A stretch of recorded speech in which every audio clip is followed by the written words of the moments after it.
I have a sweet at the end of the world. This video is purely for entertainment and does not infringe on copyrights or laws. The rights to the novel and image belong to the original author. We do not claim ownership. Don't like waiting and want to listen to this fanfic in full now? Subscribe to our Patreon, where you'll find the best fanfics. Chapter 626, Shooting at the Shot. Bang, bang. 12 sound shadows fell heavily on the solid ground. Jiang Chen stretched out his hands to support himself and stood up. He slightly moved his limbs covered with tempered plastic and then tapped the electronic screen on his right arm a few times. The holographic map unfolded and the reconnaissance pod hanging under the airship transmitted the bird's eye view of the water plant to his command terminal. The cursor swept across the map like a ripple, marking red dots. A total of 142 people. Fortunately, there was no life signal shielding device in the base of these people. Jiang Chen and these guards were wearing the newly developed K2 mechanical exoskeleton. Without weakening mobility, the defense of the exoskeleton was strengthened to the maximum extent. As a price, the cost of this K2 type is almost 4 times that of the K1 type. It is precisely because of this that the only ones equipped with the K2 mechanical exoskeleton are the Marshal's guards. All have been airborne. Sun Jiao walked to Jiang Chen's side and said softly, "Very good." Just as Jiang Chen was about to give the order to move forward to the water plant, he suddenly saw several red dots leaving the water plant and approaching them. Jiang Chen raised a fist to signal the guards to be alert. Soon, a dozen people dressed in shabby clothes came forward. When Jiao, who was standing next to Jiang Chen, saw clearly how these people were dressed, she poofed and almost laughed out loud. Some of these people were wearing bulletproof vests, some just had hexagonal steel plates hanging on their chests, and some even had tattered clothes, which looked not much better than beggars. As for the weapons in their hands, they were all homemade rifles commonly seen in the hands of survivors. The only acceptable one was the short-barreled assault rifle in the hands of the leader. Although Sun Jiao was annoyed by the expression on her face, she glanced at the equipment of these people and the airship flying high in the sky, and the leader called Liu wisely injured it. "Where are you from, brothers? What are you doing in our water plant gang's territory?" Jiang Chen and Sun Jiao exchanged glances and whispered on the private communication screen. Jiang Chen, predators? Sun Jiao, a bit like a direct fight? Jiang Chen, wait a minute, I still have to ask them a few questions. Seeing that the two tightly dressed weirdos in front of him didn't say anything, Liu's face turned as hen. No one in the entire wasteland dared to neglect their water plant gang like this. Even the two Federation and Empire in the city with power armor were polite when they sent people to negotiate with them. "Hey, our boss is asking you a question." A big man with tattoos on his face walked up, staring at Jiang Chen fiercely, holding a rifle and shouting loudly. These predators were not very afraid of the mechanical exoskeletons worn by everyone. Even if it was a homemade rifle, as long as it was equipped with armor-piercing bullets, it could still penetrate their armor. Unless they encountered power armor, they were not at all weak. "Are you the boss of this?" Jiang Chen ignored the little guy and looked at the leader, asking with interest. "No, it's not me." Thinking of the buddy who had his eyes gouged out, Liu broke out in a cold sweat and hurriedly clarified. But at this moment, he met Jiang Chen's playful eyes. "Fuck, I'm asking where you are from." Liu's expression froze on his face. At some point, the black muzzle of the gun was already against his forehead. Jiang Chen looked at him coldly, and the Ripper rifle that was originally hanging on his waist was already in his hand. The sudden change caught the looters of the water plant gang off guard. Seeing their leader being pointed at by a gun, several little guys immediately raised their rifles and began to confront Jiang Chen's guards. "Hey, we have armor-piercing bullets in our magazines. Do you want to try it?" Liu raised his hands, sweat dripping from his forehead, and said with forced calmness. Jiang Jiao, who was crawling on the top floor window of the water plant, had his pupils slightly contracted. He had not seen Jiang Chen's action of pulling out his gun. Surprised, he held up the sniper rifle in his hand and aimed the crotches at Jiang Chen, waiting for his employer's order. At this moment, Wangzi, who was standing in the water plant with his arms folded, was switching between the airship and the crowd with a gloomy look. The development of the matter was somewhat beyond her expectations. The other party's performance was too confident. Jiang Chen seemed not to care about his threat. When he was about to ask for some useful information, he suddenly heard the voice of the airship liaison officer. 40mm artillery was found in the water treatment plant. They are setting up the gun barrel and trying to aim at us. Enemy snipers were found on the 5th floor opposite. A sneer flashed across his mouth, and Jiang Chen suddenly changed his mind about the interrogation. Since you are so ignorant of life and death, then go to hell. Except for the man I'm aiming at, kill them all.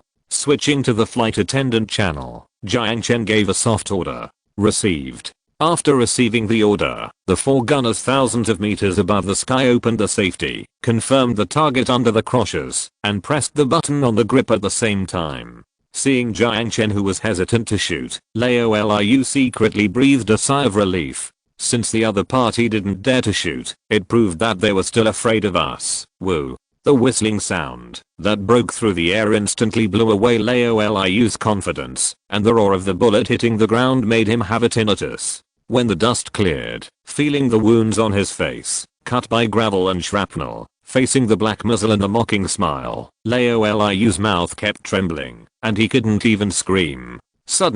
He suddenly felt that his crotch was a little hot. Seeing the dirty yellow between his legs, his face suddenly turned into an ugly liver color. I've said it before. There's nothing to say to these predators. Sun Jiao outside and gently pulled the bolt. We'll have to fight in the end anyway. Like her sister, Sun Jiao instinctively hated predators. If it weren't for these filthy predators who took advantage of the kindness of the residents of the shelter, the two sisters would never have been separated for so long. Leave a few alive. One is not enough. After instructing Jiao, who was full of murderous intent, Jiang Chen gestured to a guard soldier and pointed at the stunned survivor. The soldier walked forward with a look of contempt, drove the frightened predator with the muzzle of his gun, and kicked him to the side of the road. Then he took out graphene handcuffs and handcuffed the coward to an abandoned street lamp. Smoke was already rising from the water treatment plant in the distance, and the machine guns on the airship had already performed simple surgical operations on these ignorant gangsters. No matter the sniper or the infantry artillery hiding behind the bunker, they could not escape the rain of bullets falling from the sky. Looking at the rising black smoke, Jiang Chen smiled grimly and reached out to tap the microphone on his helmet. Airborne squad, get ready, crush these bugs to death. Got it. Chapter 627. Falling from the sky. A tearing vibration came from the roof. Raising his hand to block the wall dust peeling off from the ceiling, Wang Zi stood firm against the wall, coughed dryly, raised his hand to turn on the headset, and shouted shrilly, "What are you waiting for? Shoot! Fight back! Hit hard! Yes, yes!" Several minions immediately lay by the window, took out their weapons, and fired at the figure approaching from a distance. Wang Zi gritted his silver teeth angrily, and his sarcastic face twisted into a bull without any beauty. Liu was captured, and Jiang Xiaoyai on the roof was probably in danger. Two of her confidants were killed in an instant, which made her feel painful and extremely angry. The other party actually opened fire first without any warning. I'll see if my 40mm cannon doesn't blow them up. Her teeth were clenched, but after waiting for a long time, the expected sound of the gun did not come for a long time. With a thump in her heart, Wang Zi's face turned pale. Could it be that they attacked 3 targets at the same time and destroyed the 40mm infantry gun as well? Big sister, what should we do? The cigarette butt man trembled and looked back at Wang Zi, his face horrified. What else can we do? There are only 12 of them. Fight. Wang Zi screamed frantically and turned back to the factory. Her years of experience struggling in the wasteland told her that the strength shown by this airship was definitely not something that the water plant gang could resist. Being able to lock onto snipers and artillery hidden in the shadows in an instant, the other party obviously had a strong high-altitude reconnaissance capability. And her men were just a bunch of rabble. The orange-yellow warheads jumped between the water plant and a ruined area. The Nax Guard soldiers, relying on the auxiliary aiming module embedded in the K2 exoskeleton, fired at the looters in the water plant, as if they had opened a cheat. At the same time, accompanied by a faint blow-up of light, 23 power armors fell from the sky. In terms of airborne capability, how can mechanical exoskeletons compare to these iron lumps? Under deliberate control, 10 pairs of iron boots stomped through the roof of the water treatment plant and directly broke into the space on the top floor from the ceiling. The airwave of the impact blew away the entrenched predators, and then the flames from the tactical rifles tore the bodies into pieces. In just a moment of contact, Jiang Chen saw from the holographic map that dozens of red dots disappeared from the enemy's position. This is the airborne squad. The top floor has been cleared. Request instructions. Advance down and clear the hostile targets on the 5th, 4th, and 3rd floors. Jiang Chen ordered casually. Received. Accompanied by the roar of gunfire, a new killing began. Because many equipment in the water treatment plant have recycling value, the Harmony did not use support weapons such as rockets to deal with these minions. With the cooperation of 4 machine guns, 23 models are enough to crush these small fish. When Jiang Chen led his guards into the water treatment plant, the gunfire in the entire building had become sparse. Faced with overwhelming firepower, the looters who were huddled behind the bunkers collapsed and dropped their weapons. Some fled and some surrendered. Jiang Chen fired his rifle while turning on the speaker on the exoskeleton helmet. Those who surrender will not be killed, and those who don't surrender, don't talk nonsense to me, just shoot them. This was not only an order to the soldiers behind him, but also to the looters on the opposite side. But in just a quarter of an hour, the notorious water plant gang was crawling at the feet of the NAC. The airship lowered the pod tied with a graphene cable, lowered some infantry and logistics personnel of the 3rd Corps, and began to establish a military outpost in the open space next to the water plant. At the same time, Jiang Chen's people had completely controlled the water treatment plant. From under the water tank, the airborne team found the hiding King Scorpion. A knight in power armor grabbed a woman's neck like a chicken and threw her at Jiang Chen's feet. Although he did not approve of treating women rudely, Jiang Chen had no sympathy for the heinous criminals. Touching his chin, he took out the notebook he carried with him and turned to the page about the notes on Han Cheng's forces. Then he looked at the woman lying on the ground. You are the boss of the water plant gang.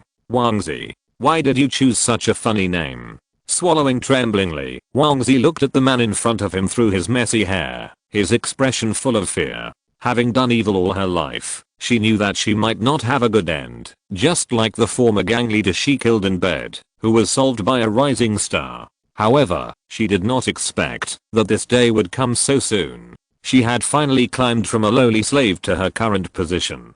She was still young, and she didn't want to die. The look of fear gradually turned into flattery. Wangzi used his hands and feet to crawl to Jiang Chen's feet, begging without dignity like a dog wagging its tail for mercy. Please, don't kill me. A trace of hesitation flashed in her eyes, but soon she gritted her teeth and replaced the hesitation in her eyes with a bottomless flattering smile. I can be your slave. My skills are great. I will definitely make you feel great. As she spoke, she kissed Jiang Chen's shoes. Wangzi's despicable behavior made Jiang Chen stunned.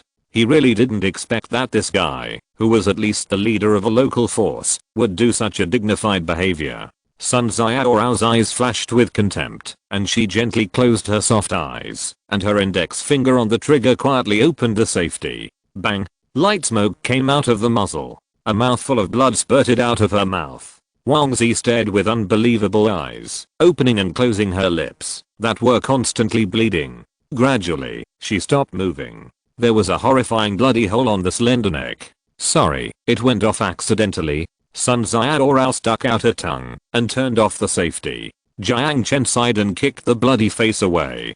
Before you shoot, say something. You've stained my shoes. Well, there are still many captives. In the spacious basement, Jiang Chen saw the collections of the water plant gang. The white limbs stared at the iron cage with lifeless eyes and did not react to the strangers who stepped into the basement. Some were just tied with iron chains, while others were restrained by torture instruments stained with blood. It can be seen from the torture instruments stained with blood that how cruel things have happened here. Just like the basement of the Grey Goo mercenary group, these predators are usually involved in human trafficking. And when it comes to human trafficking, there is naturally no shortage of dirty sex slave trade. Some of these unfortunate women came from shelters some from a village of survivors, or from caravans, lone travelers. People in the 22nd century have good genes, and it is rare to see particularly ugly people. There are many stunning beauties in these collections, and these stunning beauties, these uncivilized predators will naturally not give up taking them for their own enjoyment. Jiang Chen couldn't help but frown, not having seen such a tragic scene for a long time. The air was filled with a nauseating stench and pungent dampness. The ground felt sticky when the military boots stepped on it, and the tiles on the ground exuded a faint oily luster, which looked like blood fat that could not be washed off. This was a dungeon for slaves, so naturally no one would come to clean it. What should we do with these captives? Those who can be saved will be sent to the shelter in the Fishbone base. Those who cannot be saved will end their suffering. Brother-in-law is really kind. Walking beside Jiang Chen, Sun Jiao whispered softly. Kind? It's just that it's not a necessary evil. What's more, there are so many bachelors in NAC, and I also consider this factor when doing this. Jiang Chen said casually. The ratio of men to women in the wasteland is very distorted. Although the birth rate is the same, the survival rate is completely different. Although these people who were treated as slaves by the plunderers have suffered great psychological and physical damage, with the medical technology of NAC, as long as they are carefully nursed, they can still recover. The captives rescued from the Grey Goo mercenary group are now basically married, including the wife of Chunan, the governor of the 6th district, who was once one of them. People who struggle in the end of the world are not very picky in some aspects. No need to explain. With her hands behind her back, Sun Jiao said with a smile. Jiang Chen chose not to say anything. When the two were alone, Sun Jiao was unexpectedly more active than in the villa, and chatting with Sun Jiao unknowingly diluted the depression in Jiang Chen's heart. After passing through several prison doors, Jiang Chen unexpectedly found a man. The man was naked from the waist up, but at least he was wearing a pair of pants. There was a piece of skin on his forehead, and his head was drooping and tied to a chair with an iron chain. Judging from the blood color on his face, he should not have stayed here for a long time. Sensing the movement outside the door, the man immediately raised his head. When he saw that the people standing outside the door were obviously not the minions of the looters, his face immediately showed an expression of being saved. Thanks to the will of the Federation, my friend, thank you for saving me. You should thank the will of NAC. I'm not from the Federation. Jiang Chen teased. The man's expression froze, and then he smiled awkwardly. Sorry, I thought. Wait, you are NAC? The man suddenly seemed to react to something, and looked at Jiang Chen with an expression, as if he had seen a ghost. Yes, is there any problem? No, nothing. The man shook his head, looked at Jiang Chen, and said with a smile, I'm just a little surprised. Hangcheng is more than 600 kilometers away from Wanghai City. Of course, we in the Federation have heard of the name of NAC. It is said to be a very powerful force. Seeing it today, it is indeed well deserved. Even if you don't flatter me, I will help you untie it. Jiang Chen shrugged, looked at him and said jokingly, so, you are the male pet of that Wangzi. Chapter 628 Empire and Federation. Jiang Chen is certainly not a male lover, he is a member of the Federation. According to him, the reason why he stayed in the dungeon of the water plant gang was purely because of an accident. Speaking of the word Federation, Jiang Chen has always been puzzled. In the present world, Hangcheng is next to his hometown. Maybe because he often goes there, he always feels that it is just a small place. And such a small place can actually be divided into two forces. Federation, Empire. Just listening to the name, it is much more domineering than the three letters NAC. Is the territory of Hangcheng in this world larger? But from the map, he did not see a big difference from the present world. We are different from the evil empire. They are just a group of looters, villains, and even mutants gathered together. Whether in technology or system, we are far better than them. When talking about the empire, the member of parliament was immediately indignant. At this moment, he has changed back to his original suit of the era and sat opposite Jiang Chen in the barracks of the military outpost. Before the conversation began, Jiang Chen told him that he was the captain of the order and came on behalf of NAC to discuss cooperation and trade. Hearing that knack came with the purpose of peace, the congressman immediately welcomed it and strongly recommended to Jiang Chen to cooperate with the Federation and stay away from the evil empire. Really? I'll take it that way for now. Jiang Chen made a few notes on his notebook, turned the ballpoint pen in his hand, and tapped the table with the pen tip. There is one thing I don't understand. In Wanghei City, mutants are the enemies of all survivors. We compare them with cannibals. Why can the people of the empire accept them? Jiang Chen originally wanted to use the word tolerance, but after thinking about it, he changed his words. Jiang took a sip of tea and smacked his lips in enjoyment. He had never tasted such delicious tea before. The refreshing fragrance was definitely not comparable to those mutant tea leaves. After hearing Jiang Chen's question, a trace of disdain for the empire flashed in his eyes. Except, those scum simply forgot the dignity of human beings. But it's not their fault. Predators are predators after all. Maybe they smelled a familiar smell from the mutants? We need objective intelligence, Jiang Chen said impatiently. Hearing the impatience in his tone, Jiang Chen restrained himself a little. Simply put, they have made rules in their own territory. For example, mutants are born with violent tendencies, and they allow those mutants to exercise limited violence against inferiors and call it the intimacy between family members. Jiang Chen teased. What a strange rule. If it were the survivors of Wanghei City, they would have turned over the table and taken out their weapons long ago. Wang Xiaowu, who was standing next to him, couldn't help but interrupt. The situation in our Hangcheng is different from yours. In front of your station is the main battlefield. Whether it is the density of alien species or the amount of residual munitions, yours is much higher than ours. You also noticed that those people in the water plant gang used some homemade rifles. Jiang Chen explained. How big is their territory? From the west bank of the lake to the east of Ganjiang River, half of the city is their territory. Population? 150,000. More than half of the survivors in Hangcheng. It seems that you are weaker than them? Jiang Chen laughed. Jiang Chen added hurriedly. That's not the case. They occupy the most fertile land and are brothers with the mutant tribes, putting chains on ordinary survivors. Although we have the upper hand in equipment, there are too many of them. And recently, after hesitating, the congressman continued. Recently, they have been discussing allowing cannibals to eat people and attracting cannibals to their team. Perhaps because he felt that his statement was not objective enough, Jiang Chen glanced at Jiang Chen and carefully added, of course, the people who are eaten are limited to the cannibals' own slaves. Jiang Chen and Wang Xiaowu looked at each other. Don't you want to ask about the situation in the Federation? Jiang Chen asked in a low voice. No need, Jiang Chen waved his hand. We will go and see it ourselves soon. I'm willing to be your guide. Jiang Chen laughed flatteringly. Let's talk about this later. Jiang Chen waved his hand impatiently. At this time, the curtain of the barracks was lifted, and Sun Jiao, wearing a mechanical exoskeleton, walked in. There are survivors outside the barracks who want to see you. They claim to be envoys from the Federation. Is it Zhu Chengwei?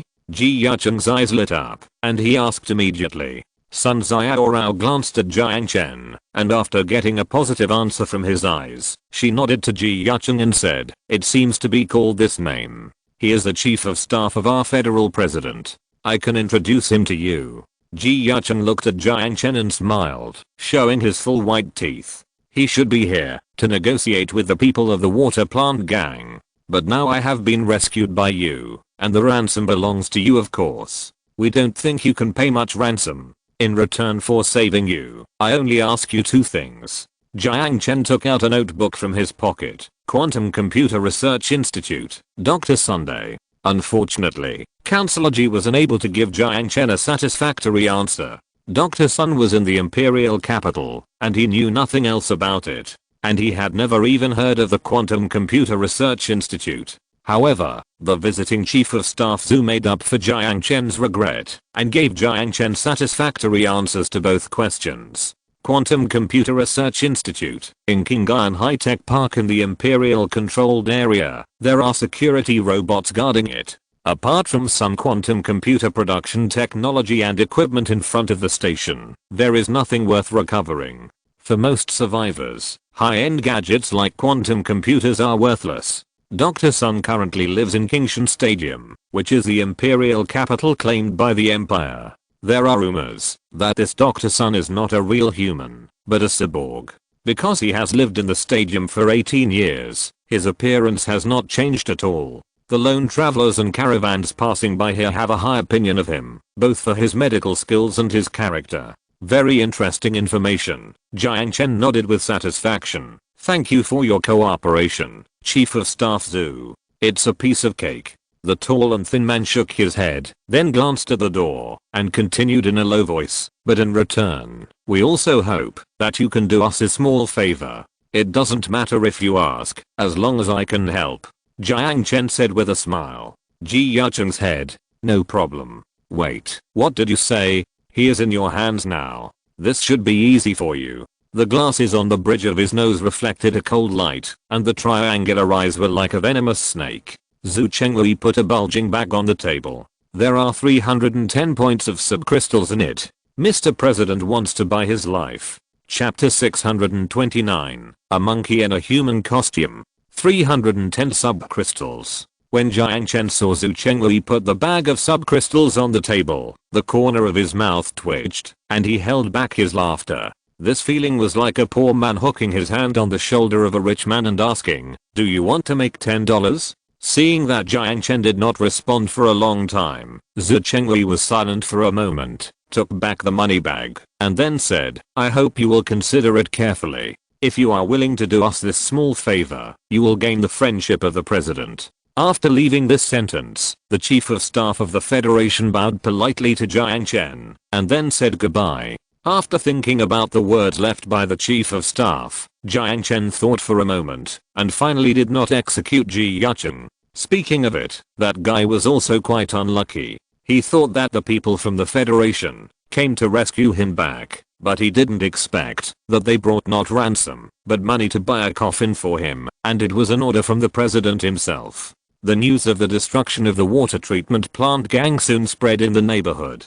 For the mysterious and powerful foreign organization NAC, the local survivors remained vigilant enough. When they found that NAC had not made any new moves after destroying the water plant gang and only built a wall under the airship, they relaxed their vigilance. The brave villagers sent out the youths in the village to tentatively approach the camp. After confirming that they were not attacked, the local survivors began to try to contact the soldiers wearing exoskeletons. They had to do this because the water plant gang suddenly raised the price of tribute. They had been out of water for a long time. Although close to the Ganjiang River, the water in the wasteland cannot be drunk casually. As for why, just look at the yellow-green clouds in the sky and you will know why. If you can't get clean drinking water from the water treatment plant, you can only hope that you have a strong stomach and that pitiful distilled water. We hope you can open the sluice gate of the water treatment plant. Our settlement has been out of water for half a month.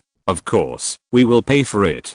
The old man in a grey jacket handed over a bag of a few pitiful subcrystals and carefully proposed to Jiang Chen. He is the representative elected by the nearby villages and the mayor of Mole Town. What's your name? Jiang Chen didn't take the bulging bag, but looked at the old man's cloudy eyes. Zhu Baojin. The old man said timidly. Very good, Zhu Baojin. Jiang Chen said with a smile. Tell your compatriots that this water plant has been occupied by NAC. I don't need your subcrystals. If you want water, then offer your loyalty. After handing the NAC's policy on economic zone autonomy to the old man, Jiang Chen sent him out of the barracks and watched the old man walk away with two men carrying shotguns. Although there are not many zombies in the suburbs, there are dangerous alien species, such as the dead claw that died in the open space. An old man like this who obviously has no fighting power, of course, can't come here alone. Standing next to Jiang Chen, Sun Jiao looked at the backs of the three people and asked curiously, will they agree? They have no reason to refuse. Jiang Chen said with a smile, the conditions we offer are simply pie in the sky for them. NAC does not levy taxes on agriculture in the economic zone, and the management of the economic zone also pursues the strategy of local autonomy plus dispatching representatives to supervise. Really? Sun Jiao pointed her index finger at her lower lip and curled her lips. Speaking of which, brother-in-law, don't forget the main purpose of our trip. No 71 refuge. I know. Jiang Chen reached out and rubbed Xiaorao's hair, enjoying the warm big hand rubbing her head. Sun Jiao happily narrowed her soft eyes. Speaking of which, brother-in-law didn't blame me, did he? Blame you? In the morning, I deliberately shot and killed the female predator. I know. Jiang Chen said puzzledly. Brother-in-law, don't you think it's a pity? Sun Jiao tilted her head. A pity? After all, no matter what, she is the leader of a faction. Haven't you imagined in your mind that you would humiliate her severely in front of her subordinates and then enjoy the messy expression on her face? Sun Jiao said something incredible with an innocent expression. Please don't think I'm so evil, Jiang Chen said with shame. Huh. Sun Jiao covered her mouth lightly and made a surprised expression with a dark heart. I'm sorry. I'll make it up to you tonight. Seeing Jiang Chen didn't say anything, Xiaorao patted his shoulder with a smile. Facing that innocent look, Jiang Chen really couldn't think of any words to blame. Although this water treatment plant has been abandoned for many years, many of its equipment still maintains automatic operation. However, when Jiang Chen tried to open the sluice gate, he found that the gate was stuck. After the drone reconnaissance, everyone found that under the screening net at the bottom of the tank, it was full of mud crab eggs. And the position of the gate was just stuck with a dead mud crab. These mud crabs are very difficult to deal with, and the threat in narrow terrain is even higher than the death claws. The sharp claws can even cut steel, and the thick shell is not inferior to steel armor. With all this, it is obviously unwilling to be a scavenger, and begins to eat all living things that approach. Judging from the remains on the water surface, it is obvious that these predators did not deliberately raise the price. It is because they can't get rid of these damn crabs, so they came up with a temporary expedient. Under the command of Wang Xiaowu, 10 soldiers wearing mechanical exoskeletons entered the water tank, and together with 2 engineers carrying flamethrowers and several small hummingbirds, they fought fiercely with these mud crabs. Facts have proved that these mud crabs are indeed much more difficult to deal with than the water plant gang that only bullied the common people. They were not afraid of bullets at all with their hard shells, and actually beat back the NAC team several times. Seeing that the attack was unsuccessful, Jiang Chen waved his hand directly, and several engineers unloaded more than a dozen incendiary bombs from the airship, and threw them into the tank, by hanging from the drone with thermite. The iron door slammed shut. Seeing that the drones on the map had arrived at the location, Jiang Chen directly pressed the button. What happened next can be imagined. When the soldiers pried open the hot iron door, hot steam sprayed directly from the gap in the door, carrying the aroma of roasted crabs. After the temperature in the water tank dropped, a few brave guys jumped in with the net and netted out the mud crabs curled up into balls. After counting, there were more than 30 of them. This made the Army's food-loving animals very happy.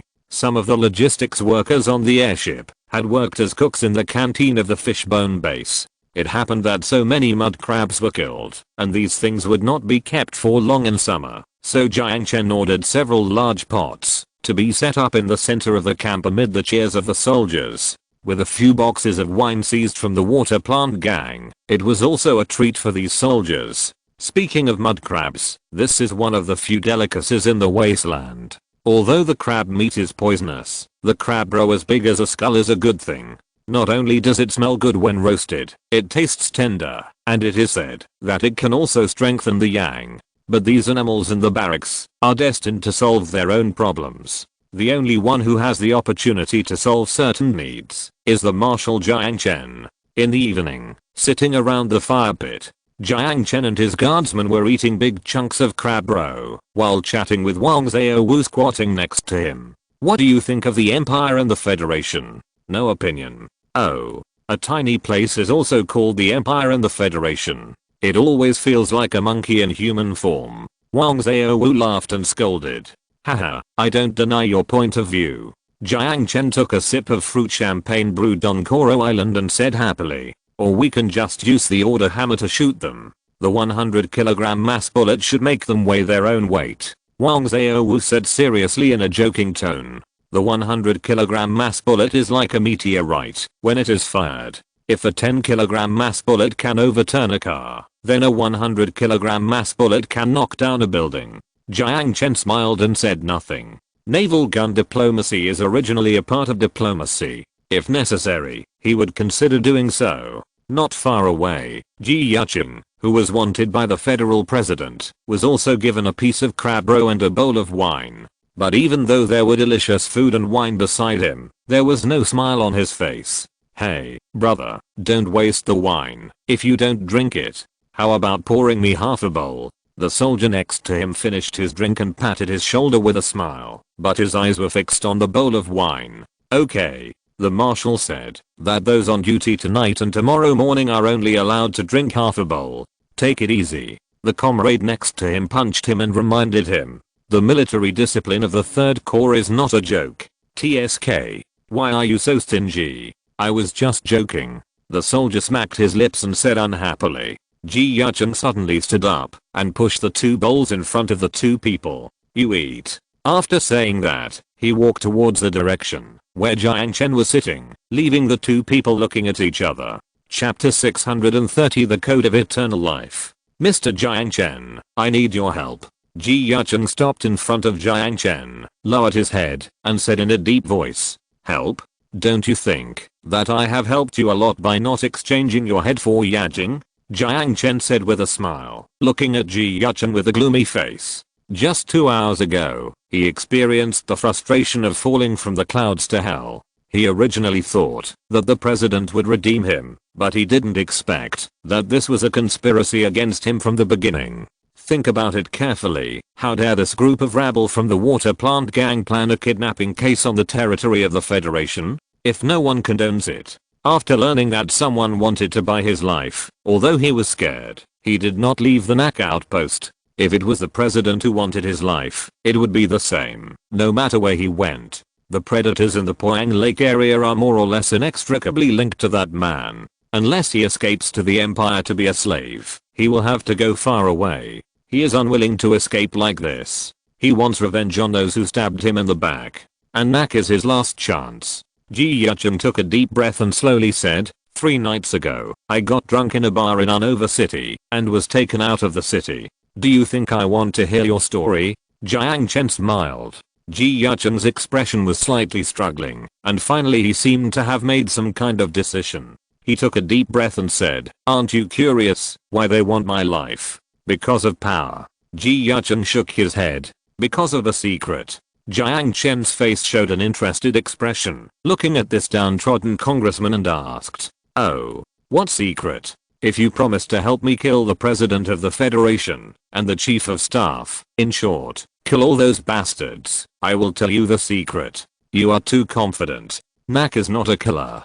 Jiang Chen teased. But you are businessmen, am I right? The businessmen from Wanghai City have NAC logos on their cars. That's true. Jiang Chen put the bottle aside, and looked at him. If you can convince me, I can even let you become the president. But if you just want to keep me in suspense, and ask us to help, I can only regretfully tell you, that there is no such good thing in the world. A password.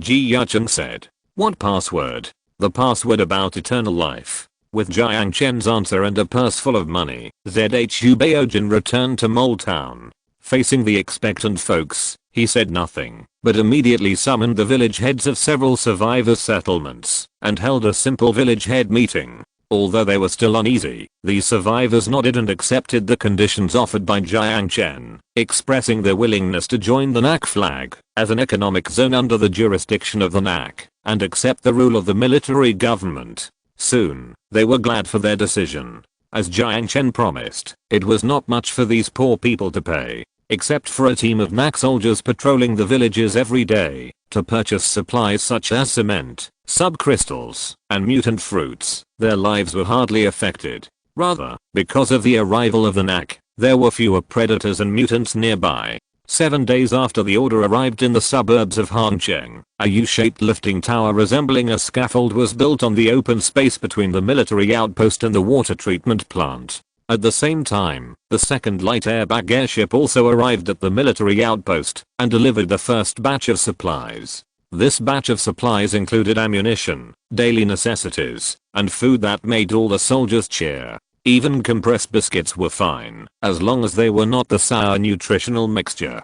In this desperate world, what could make people happier than filling their stomachs? The excess food was used to trade with local survivors. Often a box of compressed biscuits could be exchanged for a bag of cement, or more than a dozen subcrystals, or a whole night of service from a survivor chick. NAC's military discipline does not allow rape, but it does not prevent voluntary transactions between both parties, as long as they are not on duty. After all, soldiers are also human beings. If they hold back for too long, they are more likely to get into trouble. Of course, the survivors would not eat the compressed biscuits they exchanged for themselves. They could exchange them for at least 20 subcrystals in Hezhang City, and they were often in short supply. Later, after obtaining Jiang Chen's consent, the survivors simply set up tents next to the military outpost, forming a market of a moderate size. Occasionally, passing caravans would come here to take a look and exchange some useful things. The light airship only stayed at the outpost for one day, and the next day it returned to Wanghai City with 54 female slaves rescued from the dungeon. With the arrival of the second airship, the large survivor forces entrenched in Hangcheng also cast a vigilant look at NAC. Originally, they thought that NAC was just passing by here, but now they saw that they were building an outpost and sending supplies. This posture obviously intended to stay here permanently. Both the Empire and the Federation sent spies to this military outpost. Mixed in the market, closely monitor the movements of these outsiders. In the city of United States, the presidential palace, NAC has only about 500 soldiers, but they are very well equipped. At least everyone has a mechanical exoskeleton. Standing in the old office meeting, Zhu Chengwei reported to the president. What about power armor? Do they have power armor? Sitting in the president's chair, Li Zhenping asked the question he was most concerned about in a deep voice. The power armor inherited from the front army is the trump card of the Federation when facing the Empire's human wave tactics, and it is also the most powerful combat unit of the Federation. After thinking for a moment, Zhu Chengwei spoke. They also have power armor, but it doesn't look like a front product, but like a handmade DIY. In other words, they are slightly inferior to us in strength. Not necessarily. They also have a steel airship that I don't know what it is used for, Zhu Chengwei said. Li Zhenping sneered disdainfully. What era is this? They still use such a broken thing as an airship. Will anyone give them the opportunity to fly over their heads? Not to mention the quadruple anti-aircraft machine gun. Even the infantry artillery can shoot that thing down. Is Mr. G dead? I don't know. The NAC has not contacted us yet, and our spies can't get into the military outpost, Zhu Chengwei said. Qingshan Stadium, the Imperial Palace at the highest point of the stands. Reporting to your majesty, it has been found that the NAC core station near the Dongjiao water plant has more than 500 people, equipped with sophisticated weapons. The man dressed in retro style knelt on one knee and said respectfully to the person sitting on the golden chair, I want to know how powerful the airship is. The man sitting on the golden chair crossed his legs and did not look like an emperor. As Jiang Chen said, they were just a group of plunderers more than a decade ago, but now they have grown stronger. Although they used Imperial Palace and Dragon Robe to whitewash their past, this did not change their nature. From their words and deeds, one can detect this obvious sense of disobedience. I don't know for the time being. The emperor put down his crossed legs, patted the chair and stood up. Pass my order, gather all the elders, and discuss countermeasures. Yes. I'm offering you my 5th update. In consideration of my diligence, please subscribe and vote. Brothers, your subscription is the driving force behind my success.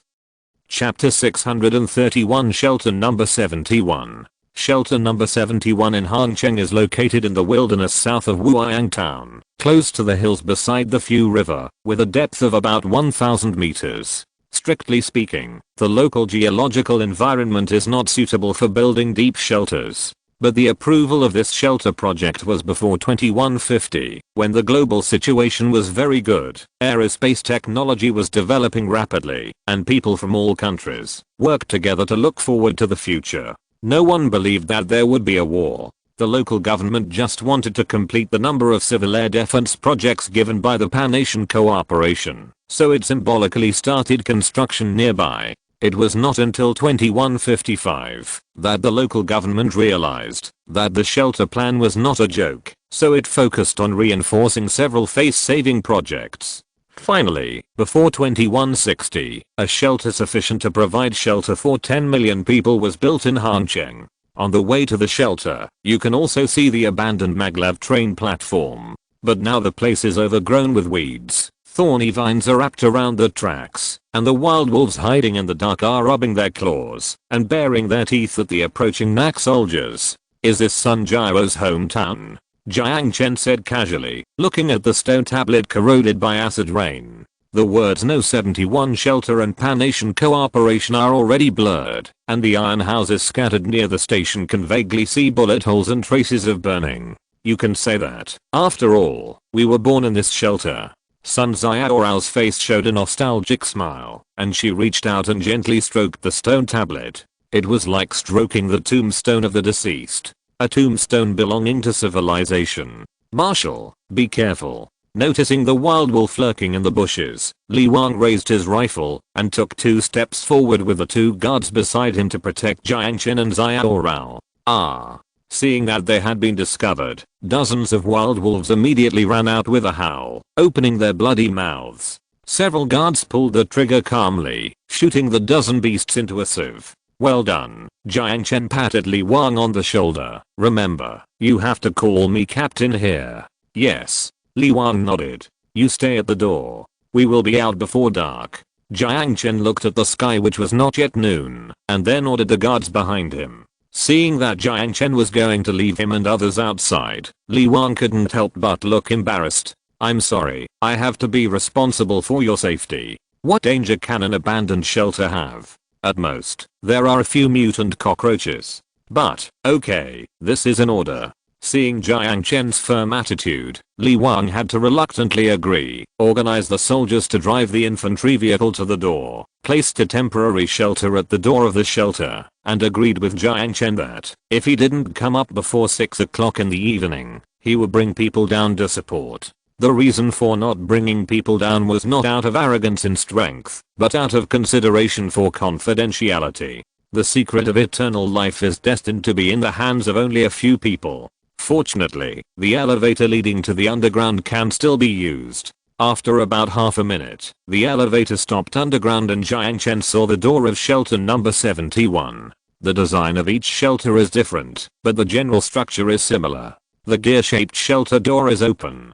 Judging from the thick dust on the ground, it has obviously been abandoned for a long time. The body lying at the door is wearing a blue uniform. Judging from the blood on the chest, it should have died of a gunshot.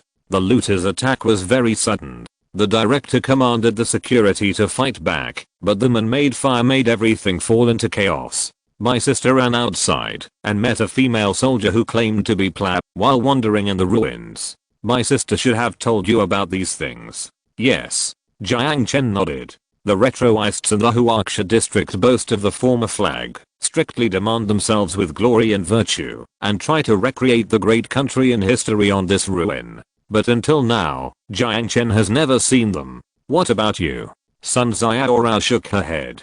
After all, it was a long time ago, and the memory in my mind is already very vague. I just vaguely remember. Later, the people of the Church of Twilight adopted me. If it is a sad memory, it is better not to think about it. Jiang Chen said softly. Brother-in-law is really gentle.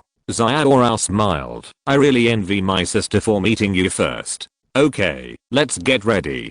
Jiang Chen coughed embarrassedly, pulled the bolt, and walked into the shelter first. The index finger habitually touched her lips, and the corners of Sun Jiao's mouth curved happily. She immediately lowered the graphene goggles on her helmet and followed. The shelter was pitch black, without even basic lighting.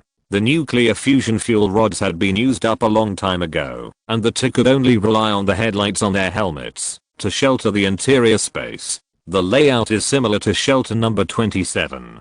Jiang Chen picked up a diary and shook off the dust on it. Last news, it seems that we have bumped the Americans back to the barbaric era. The bad thing is, so do we. After placing the diary on the table next to him, Jiang Chen held the rifle and continued to explore. Squeak. A harsh sound came from the shadows. Jiang Chen suddenly turned the muzzle of the gun and locked it in the shadows. Several fat rats madly drilled into the corner. It's a mutant rat. If they are not hungry, they usually won't attack living people. Sun Jiao said. It's better to be careful. Jiang Chen sighed and turned on the life signal detection device on his helmet.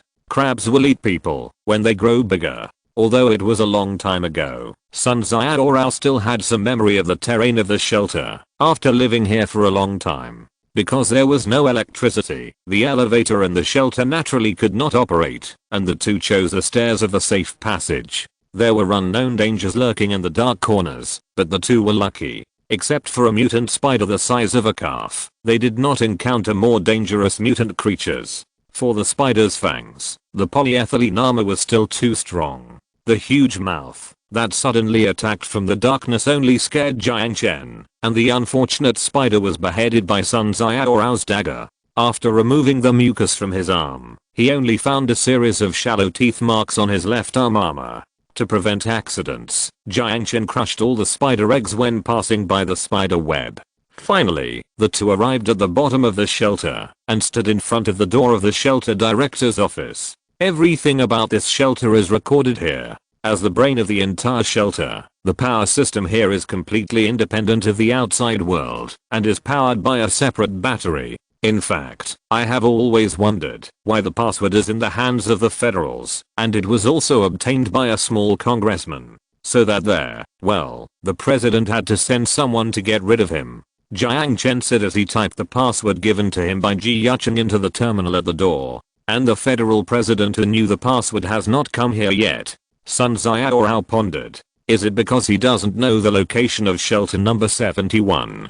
Not likely. Sun Jiao shook her head. At the moment the door of the director's office opened, the lights on the wall suddenly brightened, dispelling the darkness in the shelter. At the same time, the gentle female voice sounded in their ears. Welcome to use the shelter technology. The shelter system is at your service. What's going on?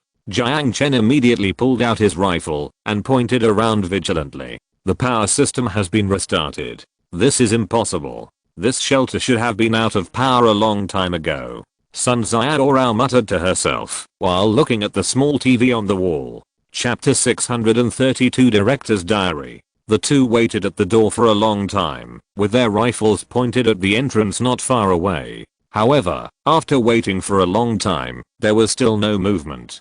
Someone entered the power room to replenish the fuel rods. Impossible. Li Wang and the others are guarding the entrance of the shelter, so no one should come in. Jiang Chen threw the rifle behind him, took out the chassis-sized drone terminal from the storage space, and placed it behind the bunker beside him. Dozens of hummingbird drones flew out of the hive of the terminal and hovered around the corridor. What are you doing with the drones? Sun Jiao asked curiously. It's always creepy to be empty. Let the drones guard outside, and we will go in to search for useful information. After setting the patrol rules on the terminal, Jiang Chen glanced at the dark entrance and walked towards the door of the director's office. After crossing the iron door, Jiang Chen saw a skeleton wearing the director's uniform in the room. There was a pistol and a diary lying next to him. It looked like suicide. Someone has been here before, and not long ago. Sun Jiao poked the chest of the skeleton with the muzzle of the gun and frowned slightly. Why do you say that? Jiang Chen asked, picking up the diary from the ground. Don't you find anything wrong with this dress? What's wrong? The director's office is a shelter in the shelter. The door we just passed through is equipped with an ultraviolet sterilization device, which means that this room is a sterile room. In a sterile sealed environment, the decay rate of the body is very slow. More than 10 years is a long time, but it is definitely not enough to make him look like this. Sun Jiao said. That's true. More than 10 years is a long time, but it is definitely not enough to make him rot so thoroughly. And according to Sun Jiao's recollection, the director should have been in the camp on the ground at that time, commanding the security forces to fight back against the looters, and there was no reason for him to be here. Someone moved the director's body from the surface to the underground for some purpose. Or it was simply some other body, but it was just changed into the clothes of the director of the shelter. Jiang Chen looked around, trying to detect some clues from the surrounding environment. Unfortunately, he did not have the talent of a detective. Someone came here and then moved the director's body from outside and took something away from here. Jiang Chen muttered to himself, looking at the diary in his hand, and left this notebook. That's the only explanation. Sun Jiao put her index finger on her lower lip, frowning slightly. Maybe the president of the Federation has been here, and when he came, he also replaced the fuel rods in the power room. So when we opened the door of the director's office just now, the shelter suddenly called? Since they have already got something from here, they naturally don't care about Jiang Chen leaking the password, but simply want to get rid of him and keep the secret of eternal life. But this doesn't make sense. If they want to keep this secret, there is no reason to leave clues like the diary. Looking at the diary in his hand, Jiang Chen fell into deep thought. Jiang Chen sat on the chair and opened the diary. At this time, he unexpectedly discovered that the footer of each page was filled with neat squares in black pen. The position that originally belonged to the date was artificially hidden for some unknown reason. The shelter was closed for a week, and we can still receive information from the outside world. However, in order to take care of people's emotions, we decided to report good news instead of bad news, and try our best to block those war reports that are unfavorable to PAC, and encourage people that the nuclear war will end soon, and NATO cannot be our opponent.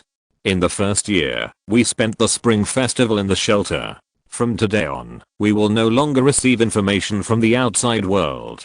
The front line of the war has shrunk to the Hangcheng area. For safety reasons, the shelter has entered a radio silence state and completely cut off contact with the outside world. This feeling is simply indescribable, just like walking into a forest from a civilized society. The outside world is dark for us. In order to survive, we have to strangle our throats and plug our ears. Don't make any sound, and don't believe any false intelligence from the outside world. The door of the shelter will not be opened until the lock-in period. The first year and 3 weeks, the work is similar every day, and the food is similar every day. In order to prevent the diary from being too boring, I have developed the habit of writing a diary every other week. But it seems that the boring days will soon pass. Today, someone suddenly found me. He claimed to be an observer and an academician of Huark Academy. He claimed that, in order to complete the order given to him by PAC, he hoped that I would cooperate with him to conduct experiments in the shelter. He did show a document signed by my superior. Anyway, I was free, so I agreed to his request. But there is a prerequisite, that the lives and safety of the residents of the shelter must not be endangered. As the director of the shelter, this is what I should consider in my duties. The first year and 4 weeks, the experiment began. Although it is an experiment, it is actually just a regular blood test for each resident, which has no impact on the normal life of the residents of the shelter. I noticed that he had a list in his hand, and some people's names were circled. I asked him what this circle meant, but he didn't answer me. The first year and 5 weeks, the experiment has been going on for a week, and he found me, and told me that it was time to move on to the next stage of the experiment. I asked him what I needed to do, and he told me to arrest all the people on the list, who were marked with an emphasis symbol. It was simply unreasonable. Although I was the director of the shelter, it did not mean that I had the power to do whatever I wanted. He threatened me that this was the highest instruction issued by the superiors. Once it was confirmed that the shelter would be sealed for a long time, the plan should be implemented immediately. If I disobeyed, it would be considered treason. Okay, I compromised. You will bear all the consequences yourself. Damn the mission, damn it. I gave the order reluctantly. The survivors on the list were detected to have some terrible genetic virus and would be forced to enter the hibernation chamber to wait for treatment in the future. Speaking of which, there was also a little girl under the age of 18 on the list. It was too cruel to take the child away from her parents. I crossed her name off the list. Did I do a good thing? Luckily, the mission was successfully completed without causing too much panic in the shelter. 30th experiment officially began, and all the popsicles put into the freezer were his experimental products. The first year and 9 weeks. It was not until today that I discovered that this so-called observer appointed by my superiors had the same authority over the shelter as I did. I can mobilize security robots, but he can order them to lay down their weapons. As for why I discovered this, well, we had a conflict. He asked me for the girl who was crossed out on the list, and I asked him to disclose the contents of the experiment. He refused on the grounds of confidentiality, so I retreated and asked to confirm the health of the experimenter, but he also refused. Too evil. What did I find out? What did I do? How could he deceive me into doing such a dirty thing? We can't wait any longer. We have to do something. Even if the machines obey him, my soldiers are still loyal to me. Today, I organized the security forces. We broke into the laboratory and found the bodies of the people on the list inside. All those who broke into the laboratory reached a tacit agreement to keep their mouths shut to the people outside. I found that in a closed environment, people are far more vulnerable than they think. We can't delay any longer. We have to leave here as soon as possible. Once we reach the lowest enclosure, we'll leave. The darkness here is suffocating. I refuse to follow such an order, to sacrifice some people in exchange for the eternal life of others. Many pages were torn from the middle of the diary, and it only recorded the first 2 years of the shelter's closure. However, from those few words, Jiang Chen still sorted out the hidden information in the diary. Is it an observer again? Academician can also use the simulated civilization of shelter number 27 to evolve in an isolated environment. He couldn't help but wonder if all shelters were conducting such an almost evil experiment. Xiao Ro. Jiang Chen put down the diary in his hand and took a deep breath. Do you still remember your life in the shelter? Most of the memories are very vague, but I remember my sister very clearly. My sister was very cute at that time. Sun Jiao said with a smile. It's not about Sun Jiao. Do you remember that many people disappeared in the shelter in a certain year? Hearing Jiang Chen's question, Sun Jiao shook her head and held her forehead. Brother-in-law, please pay attention to the time. The experiment recorded in this diary ended 9 weeks after the first year. I was not born at that time. Jiang Chen was stunned for a moment, and then he reacted. After closing the diary, Jiang Chen stood up from the chair. It's getting late. Since there are no clues worth noting here, it's almost time to leave. Sun Jiao was still unwilling to give up. She searched the director's office carefully, but still did not find any useful clues. Sighing, her expression was a little frustrated. It seems that I went there in vain today. Not necessarily. Jiang Chen patted the diary in his hand, but I still found a lot of useful clues. That diary may not be true. Whether it is the location of the diary or the traces of alteration, it is too coincidental. Sun Jiao reminded. I know. Jiang Chen nodded, but this is our only clue. Next, we just need to find the observer, if he is still alive. And the whereabouts of the observer were not recorded in the diary. Or it was recorded, but it was torn off manually. If he is not dead, then the secret of immortality should be in his hands. But thinking of this, Jiang Chen couldn't help but have a headache. Finding such a living person in the wasteland is even more difficult than confronting the mother of Deathclaws head on. The temperature has dropped in Wuhan. I caught a cold last night and felt unwell this morning, so I updated a little late today, sorry.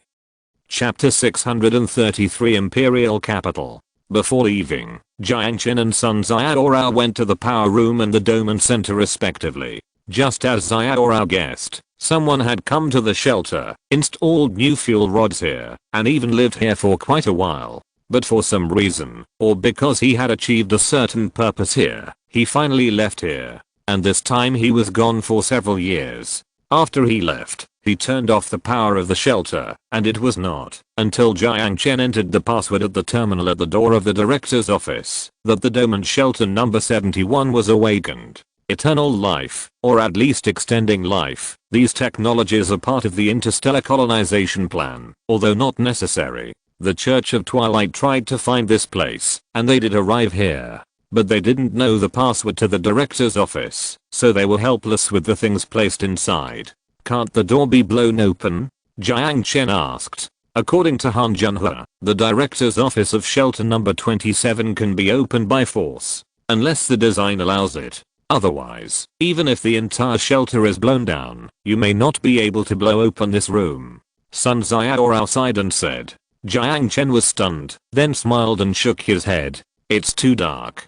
whether it's the 1,000 meters below or the shelter. Sun Jiao curled her lips and continued the previous topic. But the church finally collected some interesting clues outside the shelter. For example, the experiment of the observer and the director of the shelter refused to continue the experiment, which also involved a girl. The girl who was crossed out from the list in the diary? It's possible. Sun Jiao nodded seriously. After all, she was chosen as an experimenter, and there should be something special about her. Observer, little girl, are there only these 2 clues? After searching the entire shelter, Jiang Chen did not find the laboratory mentioned in the diary. Sun Jiao carefully recalled her childhood and had no impression of the word laboratory. What kind of cruel experiment did the observer conduct? It has been taken to the grave with the abandonment of shelter number 71. But in addition to the secret about eternal life, the 2 also found some interesting things in the shelter.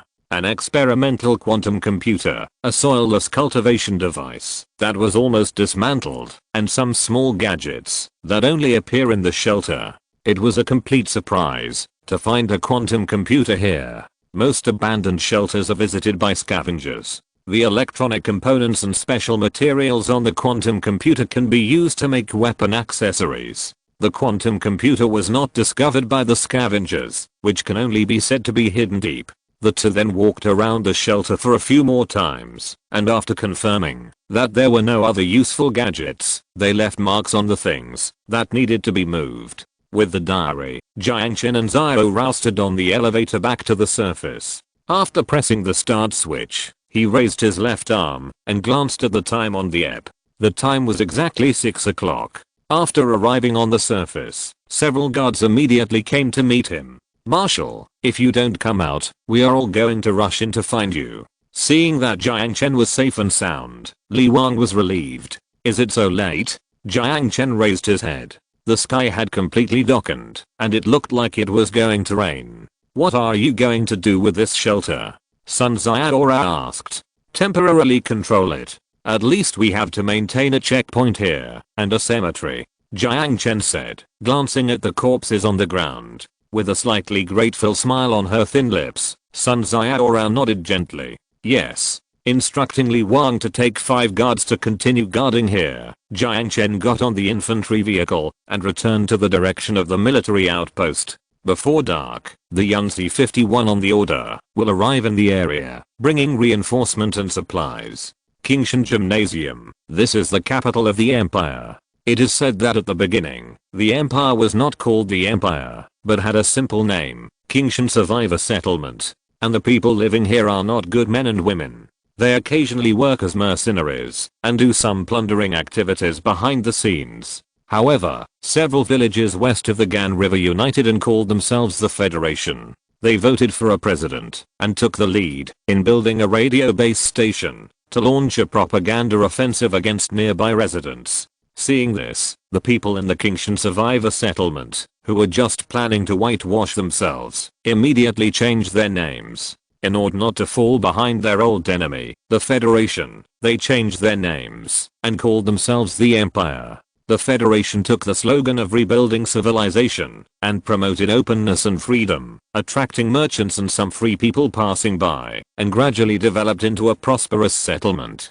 However, due to the large flow of people and the lax laws, corruption and crime were bred here and spread like a plague to every corner of the Federation. With just a little operation, everything can be bought here at a clear price, whether it is a position of the president or the head of a certain congressman. The empire is just the opposite. They started as plunderers and they themselves have a bandit spirit, so they have taken the path of centralization from the beginning. He recruited a group of plunderers, gathered several powerful mercenary groups to invest, and finally recruited mutant tribes without any scruples. People with dirty hands and feet can become accomplices to share power, and honest people who abide by the law work hard in the fields.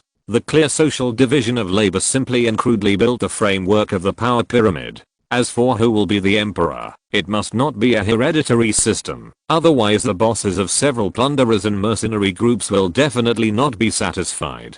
So who will be the emperor? The first leader was a smart man. They dug out the ancient thing of abdication system from the dust of history. Everyone can take turns to be the emperor, and everyone can satisfy their desire to be the emperor. Federation and empire. It is difficult to say who is dirtier and who is more civilized. After all, this is a wasteland, and it is a garbage dump in itself. This is the history of the empire and the federation. While introducing it to the man next to him, the mercenary with a PK-2000 rifle on his back led Xiao Dongbao into the city gate. Xiao Dongbao, a former survivor in Qingpu, joined the Fishbone base after the establishment of the Hunter Corps. A long time ago, he worked with Jiang Chen and others to eliminate the source of infection. However, he did not do as well as his fellow villager Ma Zongcheng. That guy has become the leader of the Hunter Corps, while he is now just the leader of the reconnaissance team. But it's not his fault. Who made him stand on the wrong side at the beginning? The first survivor community Jiang Chen visited was his, but what did he do? Not only did he reject the proposal of joint troops, but he also took out a recoilless gun and threatened Jiang Chen to leave quickly and not to cause trouble for them. But Jiang Chen did not hold him accountable afterwards. Although he was pointed at by a gun, Xiao Dongbao did his best after all. Without these Qingpu survivors, the few power armors at the Fishbone base alone could not solve the X2 bacterial infection source. If he could make merit in this mission, he might have a chance to be promoted. So he took the initiative to apply to go to Hongcheng and took the supply airship with the reconnaissance team. After entering the city gate, he stood at the door of the gymnasium. The mercenary signaled him with his eyes, and the guard holding the homemade rifle also looked at him.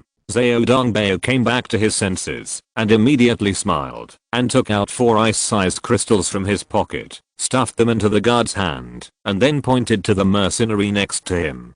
Together, without saying anything, the guard threw the crystals into the detector, and the number stopped at 4. Looking at the jumping numbers on the crystal detector, Xiao Dongbao couldn't help but have a touch of nostalgia on his face.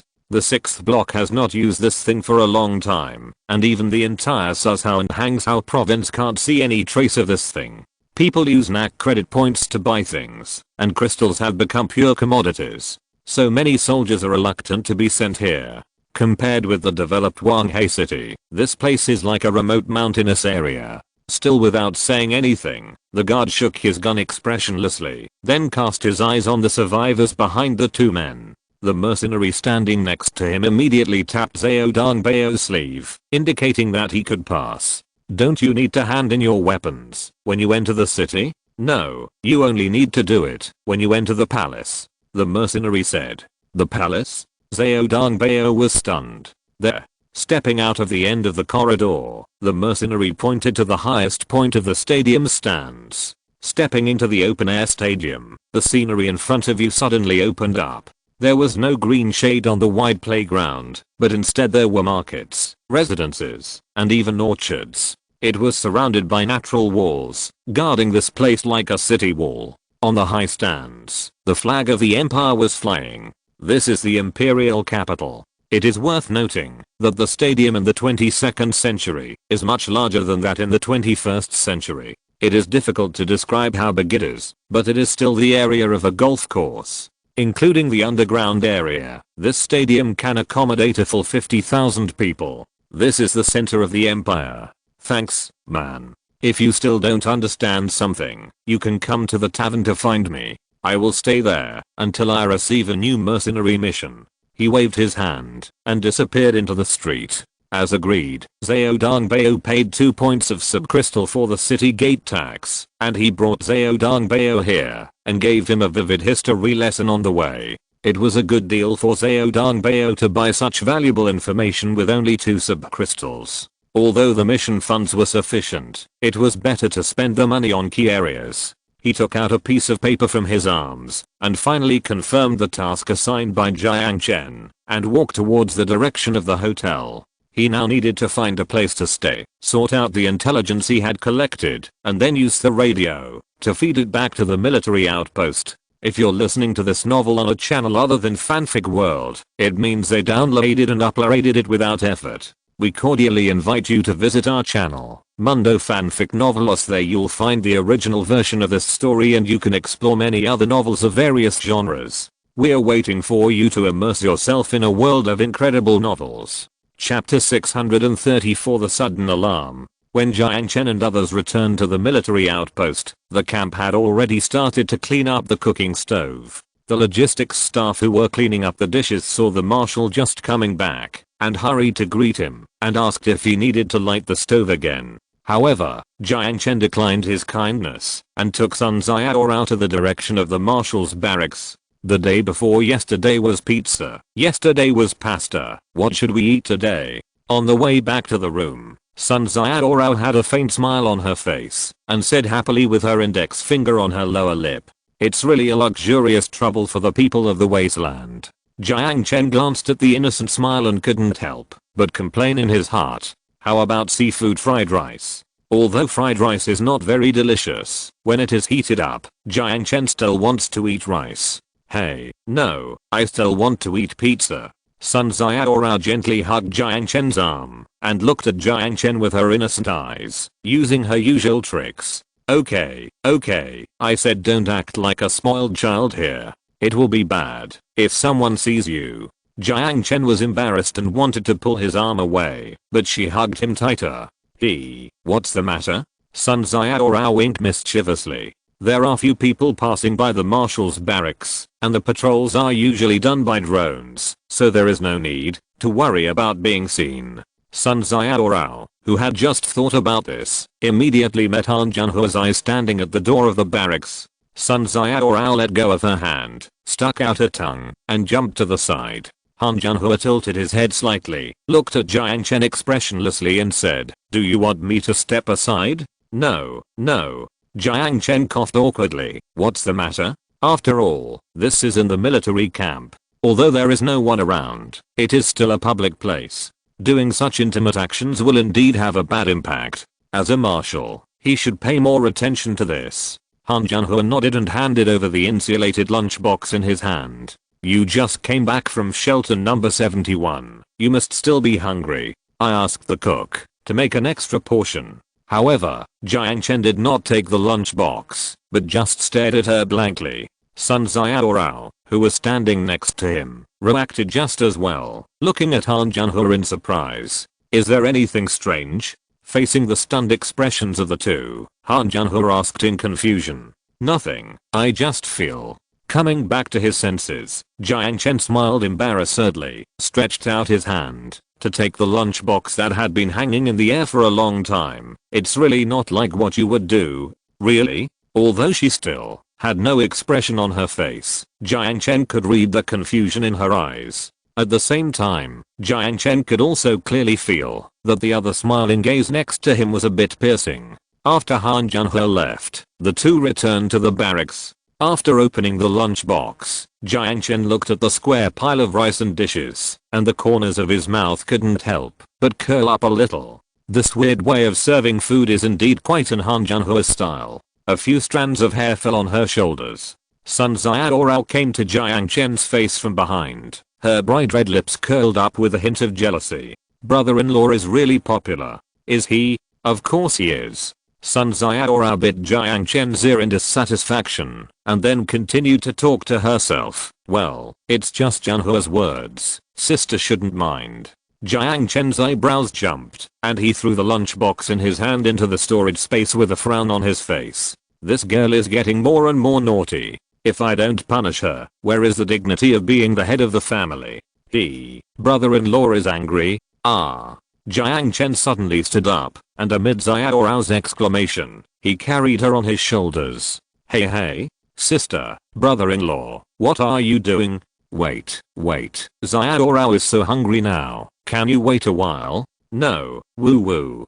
Gulp, drinking water sound, you know you are scared now? It's too late. Looking at Jiao, who was pouting and full of resentment, Jiang Chen smiled evilly. The next morning, the second supply airship also arrived in Hancheng. In addition to bringing a large amount of supplies, this airship also brought the most powerful drone units of NAC, crawler robot and VIP.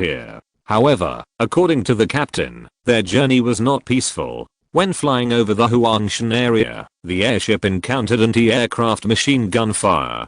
Fortunately, they were above the clouds at that time. Although some bullets hit the airbag at the bottom of the airship, the warheads, which were already at the end of their strength, did not penetrate it. The information that we transport supplies by airship has been known to the survivors along the way. Although we fly above the clouds, we are such a large target that it is easy to capture it with radar, and our speed is not fast. Once locked, we will be a live target. Fortunately, they used machine guns instead of other anti-aircraft guns. Recalling what happened at night, the captain's expression was still frightened. After thinking for a moment, Jiang Chen came up with a solution. I will send Aurora 20 to escort you when we go back. With the ground attack capability of Aurora 20, it should not be a problem to deal with a few anti-aircraft machine guns. How dare someone to make a move on NAC's supplies? They are simply tired of living. That's the best. Who knows, they will bring out anti-aircraft guns next time.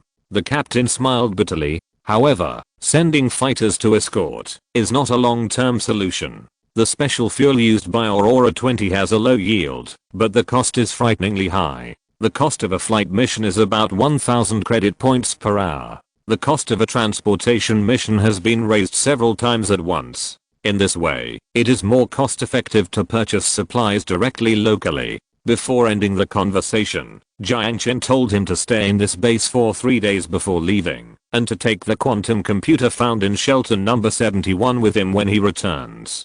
The scientific researchers of the entire camp number 27 share 3 experimental grade quantum computers. You can imagine how scarce this thing is for NAC. That is why Jiang Chen is determined to get the Quantum Computer Research Institute. Whether for the virtual reality network in the present world, or for the development of NAC, he must master the production technology of quantum computers. Is there any news about the Quantum Computer Research Institute? Jiang Chen asked Wang Xiaowu, while sitting in the office. We have posted a notice in the market outside the outpost, offering a reward for information about the research institute, but we haven't received any useful information yet. Wang Xiaowu said regretfully. Jiang Chen frowned slightly. The chief of staff of the Federation only told him in general that it was within the empire, but the entire area east of the Ganjiang River to the west of Poyang Lake was the border of the empire. In such a large area, where can we find that small research institute? At this moment, an alarm suddenly sounded outside the door. Jiang Chen and Wang Xiaowu looked at each other. They immediately got up and walked out the door. Chapter 635 Mutant Tribe. What happened? Jiang Chen narrowed his eyes and glanced at the dark mass not far away. It's mutants. The soldier guarding the entrance of the camp saluted Jiang Chen immediately when he saw him. Mutants? Jiang Chen raised his eyebrows. Since they are mutants, why bother talking to them? At this time, Jiang Chen walked to Jiang Chen. The Gru tribe. They are the mutant tribe of the empire. He pointed at the crooked flag. The dragon flag is the flag of the empire. The team approached, and Jiang Chen could see their attire clearly. I saw the green-skinned strong men, and their muscles were like bulging fists. The clothes wrapped in rags and the rifles that looked like toothpicks compared to their thick arms looked very shabby. Only occasionally 2 or 3 mutants wore armor made of C-shaped steel and held huge power hammers in their hands. In Wanghai City, mutants and humans would fight to the death when they met, but it seemed different here. After seeing this group of mutants, the survivors looked scared, but they did not show the fear so strongly on their faces. Should we open fire? Wang Xiaowu asked Jiang Chen. As long as he gave the order, the fireball one mounted on the airship would turn these deformed monsters into a sea of fire. No hurry, let's see what they say first. But if they get so close, Jiang Chen narrowed his eyes, and the curve of his mouth was a little cold. Let our airship warn them. This group of mutants was lucky. They did not step on the red line of NAC, and stopped before the airship was about to fire a warning shot at them. The people of the Gru tribe lined up next to the ruins 800 meters away from the NAC camp. If the two sides started fighting, this was almost the normal distance for fighting. The crowd was in a commotion for a short time, and then a sturdy green-skinned man, holding a flag in his right hand and a snarling dog in his left hand, walked out of the queue and headed towards the NAC military outpost. The survivors at the market at the door were whispering to each other, and as they looked at the approaching mutants, they packed up their things and moved away. Jiang Chen winked at the guard standing next to him. Li Wang understood and went towards the mutant, raising his rifle before the mutant arrived. Please stop, the Nak territory is ahead. We are the envoys sent by the Gru tribe. The mutant shouted in a rough voice, then looked at Jiang Chen. We bring greetings from the elders. Oh, greetings from the elders? Tell me about it. Jiang Chen looked at him and said, since you are doing business in the territory of the Gru tribe, you should pay tribute to the great Gru elder. The mutant stuck the flag into the ground, disgusting saliva dripping from his ferocious fangs. Otherwise, your behavior will be regarded as disrespectful to the gods. Jiang Chen and Wang Xiaowu looked at each other and laughed at the same time. Bold human, the mutant said with wide eyes and threateningly grinning. Don't you know that in the territory of the Empire, you are all third-class people? Even if I tear you apart, His Majesty the Emperor will not blame me at all. It was the first time he saw someone dare to disrespect mutants like this in the Empire. Whether it was a lone traveler passing by here, or a survivor living here, anyone who angered the mutants would pay a heavy price for their stupidity. If they dared to fight back, it would hinder the friendship between the Empire and the mutants. Those Imperial guards would chase them all the way to the border of the Empire. Have you asked your Emperor? The people here haven't paid taxes to your Emperor for a while. Wang Xiaowu teased. Are you kidding? Would Nak be afraid of a local emperor like you? Some time ago, the tax collector of the Empire arrived in Mole Town and happened to run into the patrol of Nak. The final result can be imagined. The unlucky tax collector was beaten into a pig's head by the patrol of Nak because of misjudging the situation.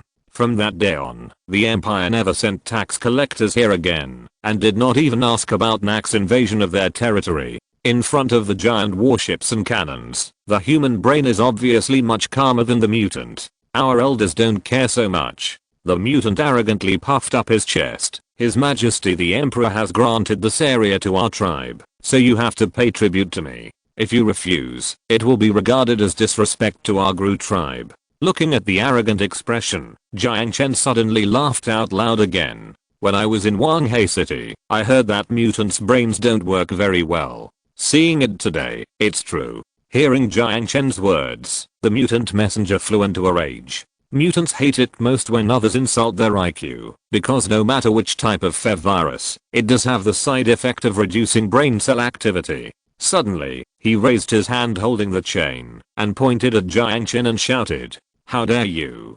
Your insult will be regarded as a provocation to the Gru tribe. We will let you know what anger and cruelty are. Ah. The broken arm flipped in the air and flew away. The mutant fell to the ground in pain, holding the bleeding broken limb and rolling on the ground. Standing on the outpost wall, Sun Jiao smiled softly and gently moved the sniper rifle in her hand. If you disrespect the marshal in Nak, you will suffer.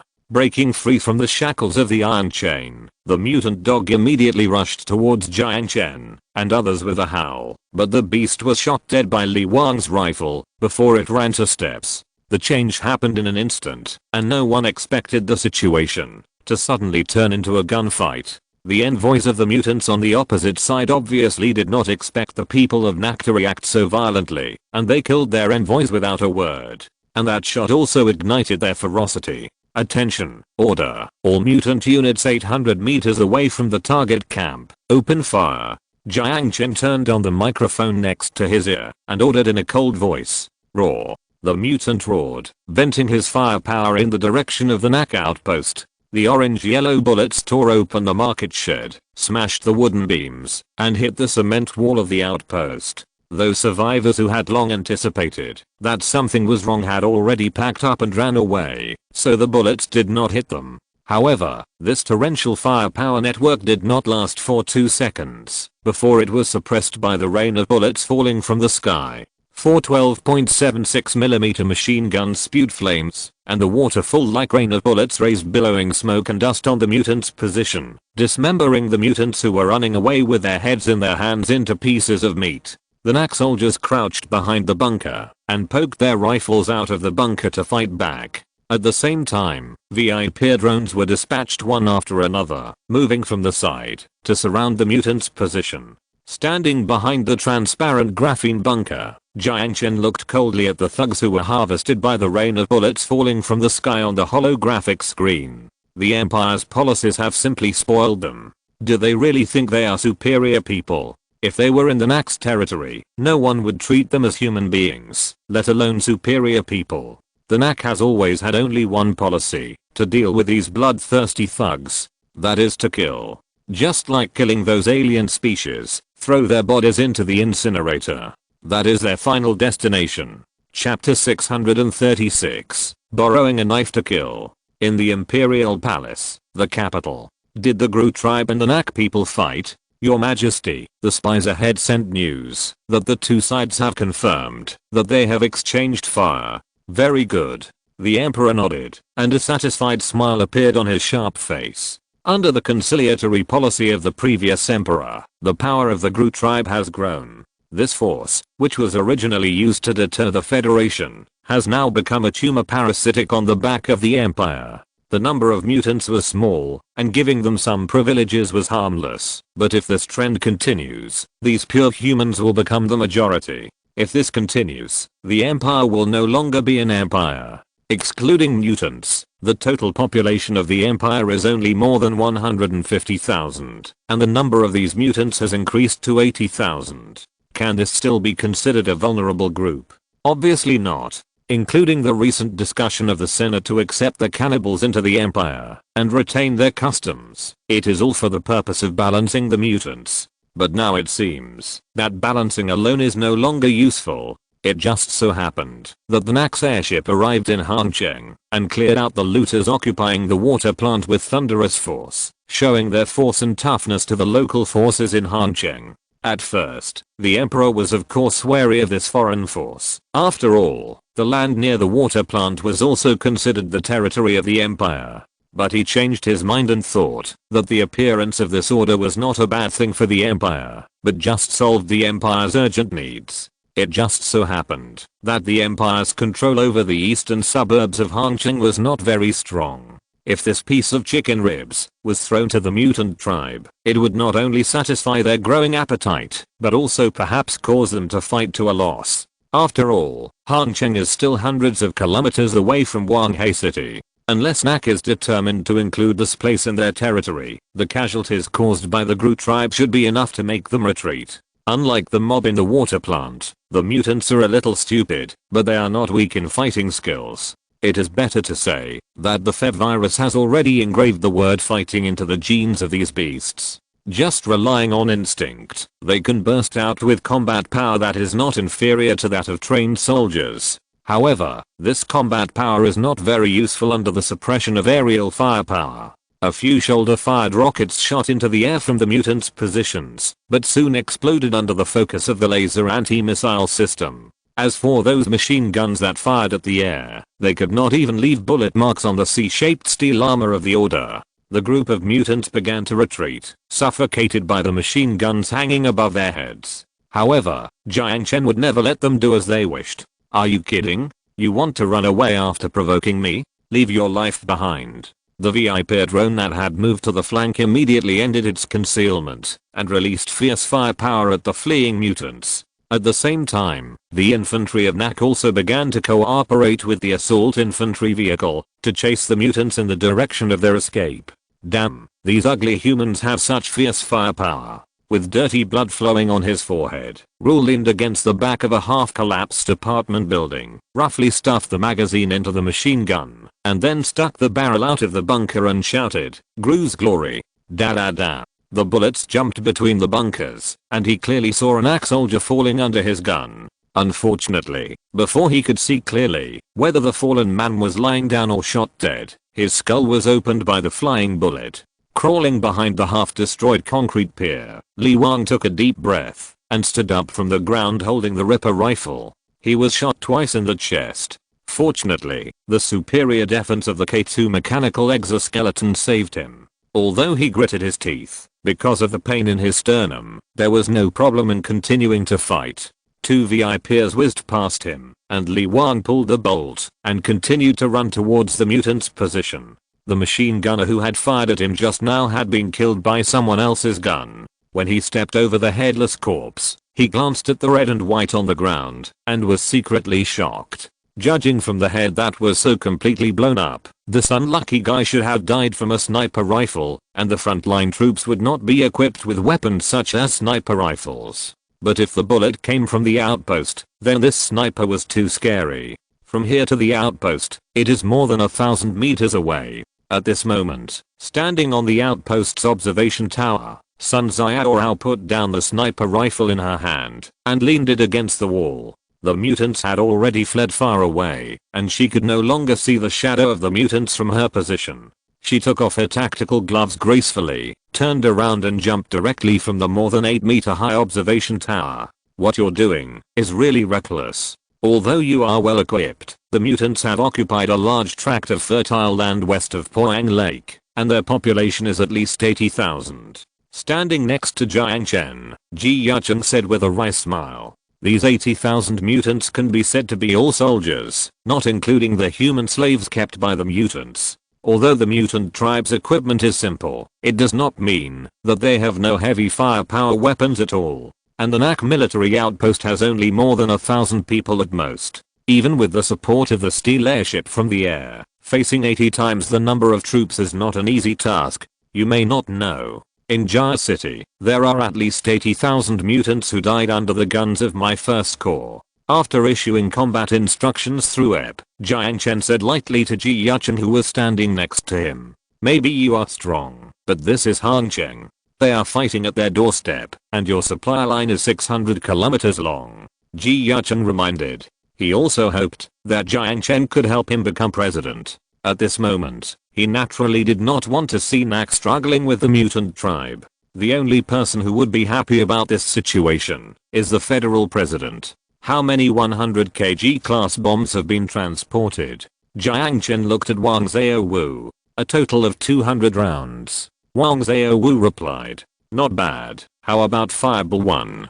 2,000 rounds have been transported. Very good. Enough for a war. You go contact Wang King and ask the logistics department to transfer another 2,000 rounds. Remember, 2,000 high explosive bombs and 2,000 incendiary bombs each." "Yes." Wang Xiaowu saluted and immediately walked towards the command room. After explaining the necessary things to Wang Xiaowu, Jiang Chen then looked at Jiang Chen. "Excuse me for a moment." After saying that, Jiang Chen turned around and walked deep into the camp without waiting for his reaction. Chapter 637 Utilization. After walking behind Jiang Chen for a while, seeing that there was no one around, Jiang Chen swallowed his saliva and asked cautiously, "Have you found the secret of eternal life?" "No." "Is the password wrong?" "The password is correct, but unfortunately, someone has been to the director's office." Jiang Chen took out the diary from his pocket. "I only found this." Jiang Chen stretched out his hand to take it, but Jiang Chen did not intend to give it to him. His hand hung in the air awkwardly for a while, and then retracted it. "Then our agreement." "Of course it counts." Jiang Chen smiled. "After all, letting an obedient person become president will also benefit me a lot." According to the agreement between the two, Jiang Chen told him the password, and he helped him become president. And by the way, he killed the former president and the chief of staff who plotted against him. And the first thing Jiang Chen did after becoming president was to introduce a bill to join the NAC economic zone, becoming a place similar to the 6th block in NAC. Thinking about the chip implanted in the back of his neck, Jiang Chen sighed and spread his hands. "I still don't understand. Compared to Wang Hai City, everything here is obviously worse, whether it is the Federation or the Empire. Apart from the secret about immortality, that is almost like a legend, is there anything else here that can catch your eye? When you have a territory, you want to have more. Of course, I don't need to explain this to you. You just need to do what I say." Jiang Chen said. "So, what did you call me here to say? It should be something that is not convenient for others to know." Jiang Chen asked. "About that password." Jiang Chen looked straight into his eyes. "I hope you can answer it carefully. How did you get it?" Hearing Jiang Chen's question, Jiang Chen was stunned for a moment, then sighed and said, "Is that the only question? I bet you will be disappointed." After listening to it, Jiang Chen signaled him to continue with his eyes. The code was brought by a postman. "I was drinking in a tavern as usual." He found me and said that someone from the Empire had sent me a letter and asked me to sign for it. I was confused at the time, and then I was even more confused after opening the letter. There was a code written on it with detailed instructions about shelter number 71 and a signature. That's it? Jiang Chen looked at him dumbfounded. That's it. Jiang Chen nodded with a helpless expression on his face. So I said you would definitely be disappointed. Jiang Chen glanced at the program associated with the slave chip on the app. Judging from the fluctuations in his heart rate, he was not lying. Then you gave the code to the president. That's right. I thought I could become his confidant, but I didn't expect him to kill me. When saying this, Jiang Chen's tone was filled with hatred. Who was the sender? Dr. Sunday. Dr. Sun, could it be? Jiang Chen frowned slightly. From the intelligence collected from the Zhao group about the doctor who would not age, he initially thought that person was also a cyborg. But now it seems that the facts do not seem to be so. But why? For what purpose did the doctor who was staying in the imperial capital hand over the password in his hand to the federal congressman?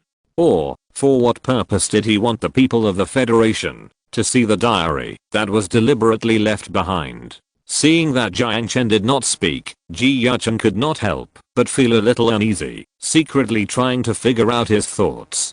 But soon, Jiang Chen spoke again. The last question, handing over the password to the president. Don't you yearn for eternal life? Jiang Chen was stunned, but he did not expect that he would suddenly ask this irrelevant question, so he teased in a self-deprecating tone. I'm just a poor guy, a mediocre congressman in the Federation, running around for those stingy poor guys all day long. Maybe after becoming president, I will. The gunshots stopped in the distance, and the end of the war ended with a complete annihilation of the mutants. There were 215 mutants and dozens of mutant dogs, all of whom died miserably in the ruins. Mac lost 2 people and injured 17 people. Such a miraculous victory was an epic victory in the eyes of the survivors. However, the expeditionary army did not show too much excitement. The advantage in equipment destined this war to be a crushing defeat from the beginning. Jiang Chen personally held a simple funeral for the 2 soldiers who died.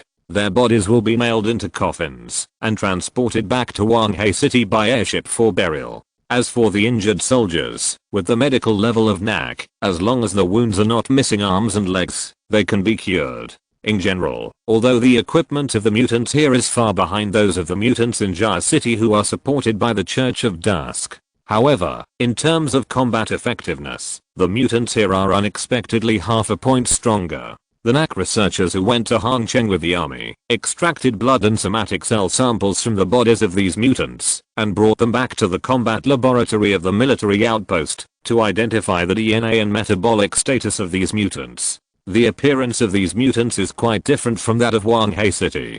Jiang Chen was very curious about this, so he gave the task of testing to the researchers. The results were also surprising.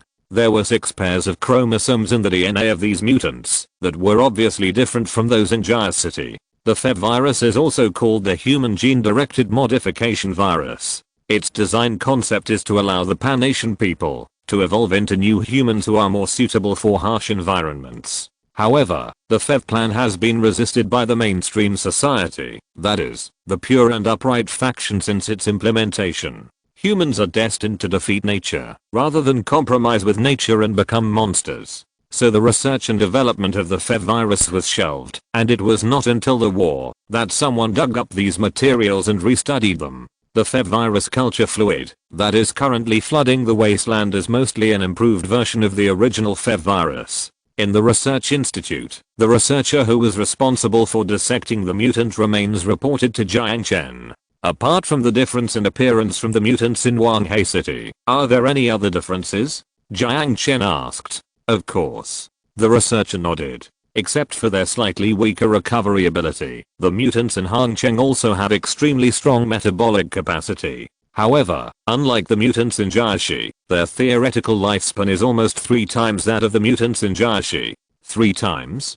Jiang Chen was surprised. Yes. The researcher said affirmatively, the FLV virus in Hangcheng has the function of extending DNA telomeres. The technical difficulty is very high, but it is not impossible to achieve in theory. The strength and immunity of mutants are originally very annoying, especially the cockroach-like recovery ability. They can easily adapt to this wasteland. The two weaknesses of infertility and short lifespan at least limit their population. But the mutants in Hancheng live longer than humans? It's unbelievable. After returning to the command room, Jiang Chen found Han Junhe and began to discuss strategies to eliminate mutants with her. The initial battle plan was to send out scouts to identify important facilities such as the mutants' FEV production base, arsenal, headquarters, and anti-aircraft firepower points, and Aurora 20 would launch airstrikes. At the same time, the ground forces, with the firepower support of the Order, advanced to the west bank of Poyang Lake occupied by the Gru tribe, to liberate the local humans enslaved by mutants. As for the Empire, these days, based on the intelligence sent back by our scouts to Unova City and the Imperial capital, I have studied the forces in Hancheng. Standing in front of the holographic map, Han Junhe folded his arms and calmly analyzed the complex relationship between the Empire and the Gru tribe to Jiang Chen. After listening to Han Junhe's analysis, Jiang Chen narrowed his eyes. Are you saying that the Empire took advantage of us? 90% of the possibility. Han Junhe cast his eyes on Jiang Chen. So, what are you going to do? Nothing. Soon they will realize that our operation is not free. Looking at the Imperial capital on the holographic map, Jiang Chen's mouth curled up with a playful arc. Take advantage? They are playing with fire. Chapter 638. The Empire goes wrong. In the palace, the Emperor and the elders sat in order at the long table and had a feast. The fine wine on the table was a specialty of Nak, and the canned curry chicken and braised beef were also specialties of Nak. But when it comes to the special delicacies of the wasteland, of course there are some, such as the roasted mud crab roe sauce, which exudes an attractive aroma. There are also the tofu-like violent bear brains, which are rare delicacies in the wasteland and cannot be eaten by people without a certain status. The inland materials are very rich, far beyond the imagination of the coastal Wanhei city. During the banquet, the emperor and his ministers were all happy. Your Majesty, this is a brilliant plan. A bearded elder raised his glass and toasted the emperor with a smile. In this way, the Nak expeditionary force will return empty-handed, and those annoying mutant tribes will have to reconsider their relationship with us. That's right. Your Majesty is wise. Ha ha ha, my dear ministers, drink. This is the best beer purchased from Wanhei City. To celebrate the prosperity of the empire, let's get drunk today. The emperor stood up and clinked glasses with the ministers who were toasting. Your Majesty is right. Cheers for the empire. Your subject, drink first to show your respect. Looking at the ministers who were flattering him attentively at the long table, the emperor smiled on the surface, but sneered in his heart. You bunch of old foxes, who doesn't know what tricks you are thinking in your mind. This brilliant plan of killing someone with a borrowed knife was certainly not something that the emperor came up with alone, but a plan discussed by the Senate. The reason why these elders did not say a word and offered this honor with both hands was just to please him before he handed over power. The empire does not practice hereditary succession, but abdication. There is still 1 year left in the 5-year term, and who will be the next emperor has to be appointed by him, the current emperor. Unless the Senate unanimously opposes, the candidate for the next emperor is usually the sage he pointed out. At the beginning, he was also sitting among them, toasting the person sitting in his current position with the utmost flattery, and in the 2nd year after taking power, he never looked at the late emperor again. In the empire, abdication is equivalent to retirement, completely isolated from power, and even has no chance to return to the Senate. Thinking that he still has 1 year left, the emperor can't help feeling a little melancholy, but he soon felt relieved. At least now, he is still the leader of this empire above 10,000 people, enjoying the compliments and support of the dignitaries. The great elder of the Senate personally poured him a glass of fine wine, and the emperor tasted it leisurely. It would be too boring to just flatter at the banquet, so an elder suggested, why don't we discuss the future of the Gru tribe? We have given them too many privileges, and the lower class people are quite dissatisfied with this. No problem, just arrest those who complain publicly. But this is not a long-term solution. Your Majesty, why don't you take this opportunity to take over the power of the Gru tribe? Carefully observing the face of the Emperor, an elder suggested, "No. The Federation is eyeing our territory, and there is also the concern of the Nak. At this critical moment, we must unite the mutants and the cannibal tribes." After 3 rounds of wine, the atmosphere became lively, and the elders expressed their opinions one after another. However, the Emperor was not satisfied with the quarrels of the ministers, so he spoke. "My dear ministers, please be patient. Today we will only talk about elegance, not state affairs. Let's drink and eat, and don't neglect the delicacies on the table." "Haha, your majesty is right. That's right. Let's drink and eat." Several elders also helped to smooth things over, and smiled and held their glasses. Just as the Emperor was drinking a little tipsy, a guard trotted into the banquet. "Your Majesty, I have an urgent matter to report." The guard bowed and said loudly. The Emperor couldn't help but frown slightly, but he still suppressed his temper, and said in a deep voice, "What's the matter?" "Reporting to your Majesty, the Nak has issued a declaration of war." "Declaration of war? That's it? I know. Get out of here." The Emperor waved his hand and said impatiently. He had expected the Nak to go to war with the Gru tribe, and the intelligence sent back by the spies had already confirmed his guess. But it's not the fault of these servants. After all, this trick of killing someone with a borrowed knife was not something these servants could have guessed. The guard's expression was a little hesitant, kneeling on the ground without getting up. "Why don't you leave? Are you still waiting for His Majesty to reward you with a piece of meat?" The elder sitting at the last seat looked at the guard and laughed. He had the lowest status at the table and a low official position.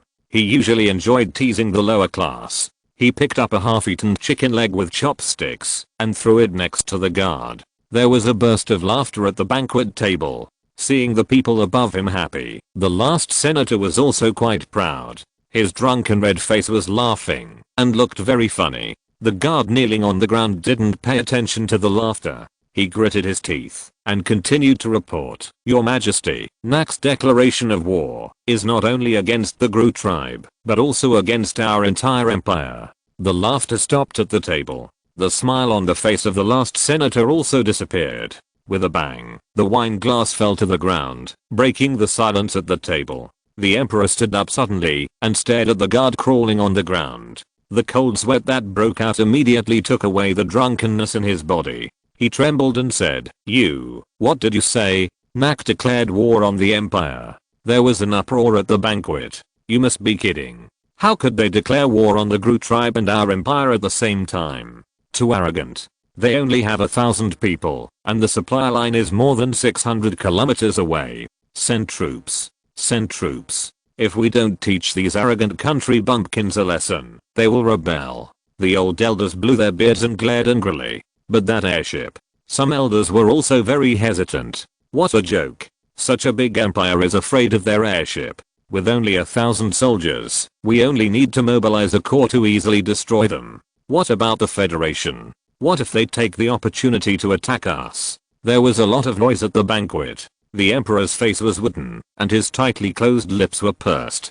This was a mess. At the same time, at the military outpost of Nak, the Fireball 1 launchers transported by airships had assembled. Engineering robots transported bundles of rockets to the side of the launchers, and the artillery formation completed the loading. Nak soldiers lined up in neat formations outside the outpost, waiting for the command center's dispatch. The shiny mechanical exoskeletons exuded a creepy murderous aura, and the survivors in the market watched it all in amazement. A deafening whistle came from the air, and the Aurora 20, which had completed the bombing mission, switched to a vertical takeoff and landing posture and docked on the top of the airship. Standing on the outpost's observation tower, Jiang Chen squinted his eyes and inspected his troops. Standing beside him, Wang Xiaowu, the deputy captain, answered neatly. "All FEV virus production bases on the surface have been destroyed. Are there any targets underground?" "Shelter number 10, the birthplace of the Gru tribe," Wang Xiaowu replied.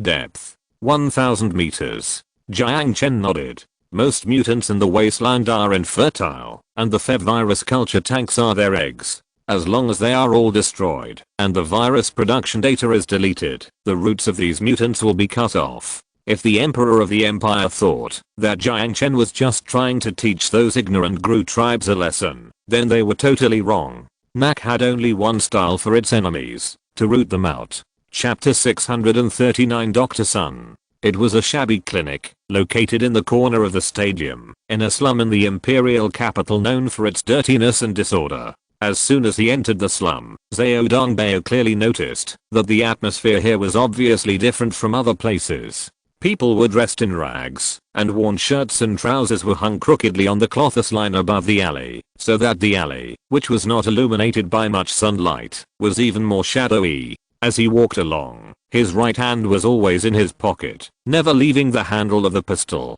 He could clearly feel the malicious gazes of the decadent refugees around him, just like a thief measuring the purse of his prey. Obviously, this is an lawless place.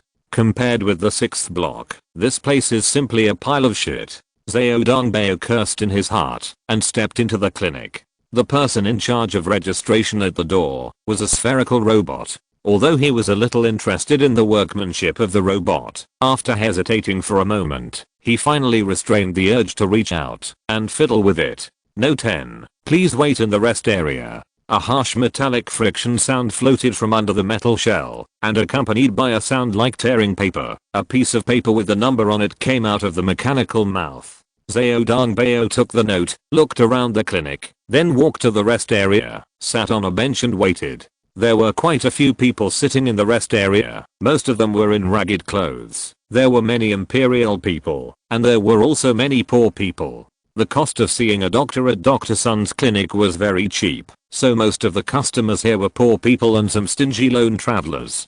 But it was precisely because of this that this clinic had a good reputation in the slums of the imperial capital, and Xiao Dongbao found it without much effort. While waiting, he secretly glanced at the guests in the clinic.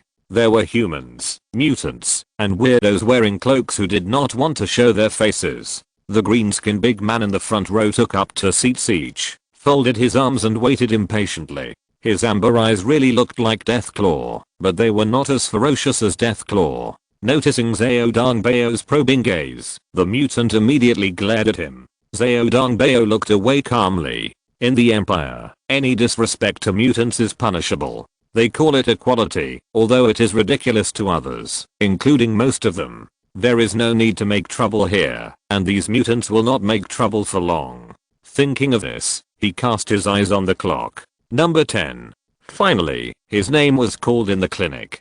Xiao Dongbao stood up and walked towards the consulting room. When he saw Dr. Sun, he was secretly surprised. As the intelligence said, this doctor who had worked in this clinic for 10 years still looked like he was in his 20s. "Where does it hurt?" Dr. Sun asked without raising his head, turning the pen skillfully. "Jet addiction. Arm." Xiao Dongbao stretched out his arm honestly and scanned the clinic calmly. "No need to look. There is nothing valuable," Dr. Sun said without raising his head. Xiao Dongbao was secretly surprised that the doctor noticed his inquiring gaze without raising his head. "You misunderstood. I'm not here to steal," Xiao Dongbao said with an awkward smile.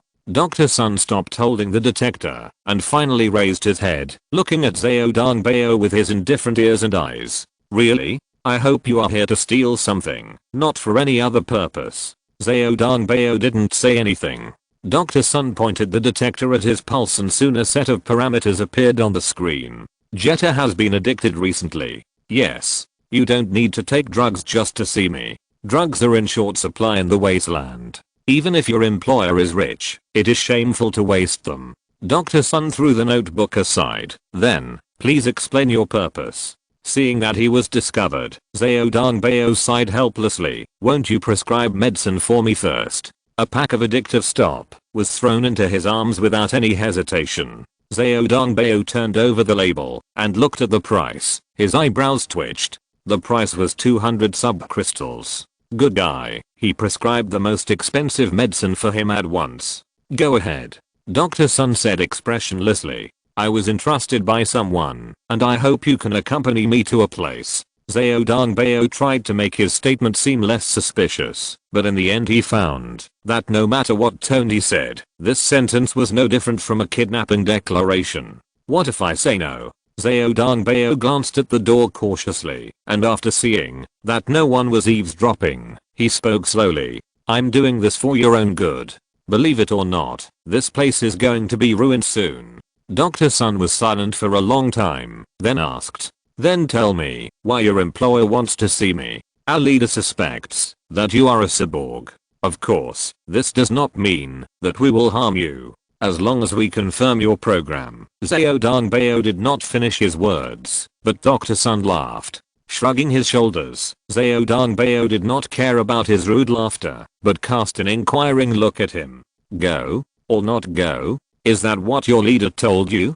TSK, yes, using the guise of a cyborg can cover up. Please stop talking. Zhao Dongbao said immediately. Are you afraid of knowing too much? Glancing at the nervous visitor, Sun Yi grinned, and his not-so-old face showed the maturity of an old man. That's right. Zhao Dongbao said calmly. If Jiang Chen did not tell him the details, it meant that he should not know it with his identity. If he knew something he should not know, it would not be a good thing for a small person like him. Dr. Sun did not embarrass him, but just shook his head, paused for a moment, and slowly spoke. I can go with you. Relieved, Zhao Dongbao immediately said, then please. But not now. Zhao Dongbao's expression froze, and he said with difficulty, why? It is difficult to forcibly take people out of the imperial capital. Even though this is a slum, a lawless place in the empire, but outside the slums are the streets patrolled by guards. Even if he is good at fighting, it is not an easy task to take a living person out of this heavily guarded city. In the past 10 years, I have saved a lot of people, and 9 out of 10 people were shot. Dr. Sun said calmly.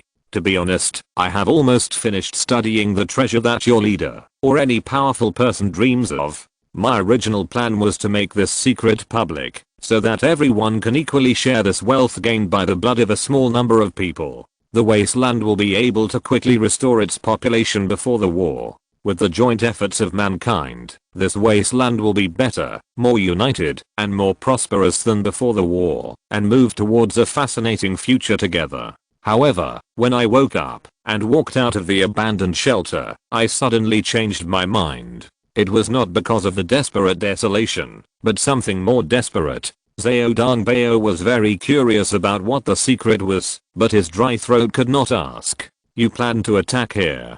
Dr. Sun looked at Zhao Dongbao expressionlessly. Then let me see. Facing this city that provides shelter for tens of thousands of people, whether your leader has the qualities to deserve the secret in my hand. If not, I'm ready to take the secret to the grave. Chapter 640. Fuse. The war arrived as expected. Outside the military outpost, the rocket artillery position was billowing with white smoke, accompanied by dazzling flames, and rockets rushed away. Direct hit. Covering Unit 14. Confirmed kill. Corrected coordinates. 114. 23. Barrage coverage. Over. Received. 3 gun positions open fire. Standing in the command room, the holographic map collected by Aurora 20 fed back the battlefield situation to Jiang Chen. The mutant vanguard, which had already arrived 5 kilometers away from the water plant, was beaten to a pulp under the coverage of NAC rockets and the assault of exoskeleton soldiers. However, these mutants were born without the knowledge of fear. NAC's airstrikes on the Fev virus production base obviously angered these mutants. The Gru tribe once again mobilized a corps of troops, a total of 5,000 people, equipped with towed artillery, trucks that fired blanks, and pickup trucks modified with steel shells and vehicle-mounted machine guns, and marched towards the NAC outpost. This advance force included the strongest warriors of the Gru tribe.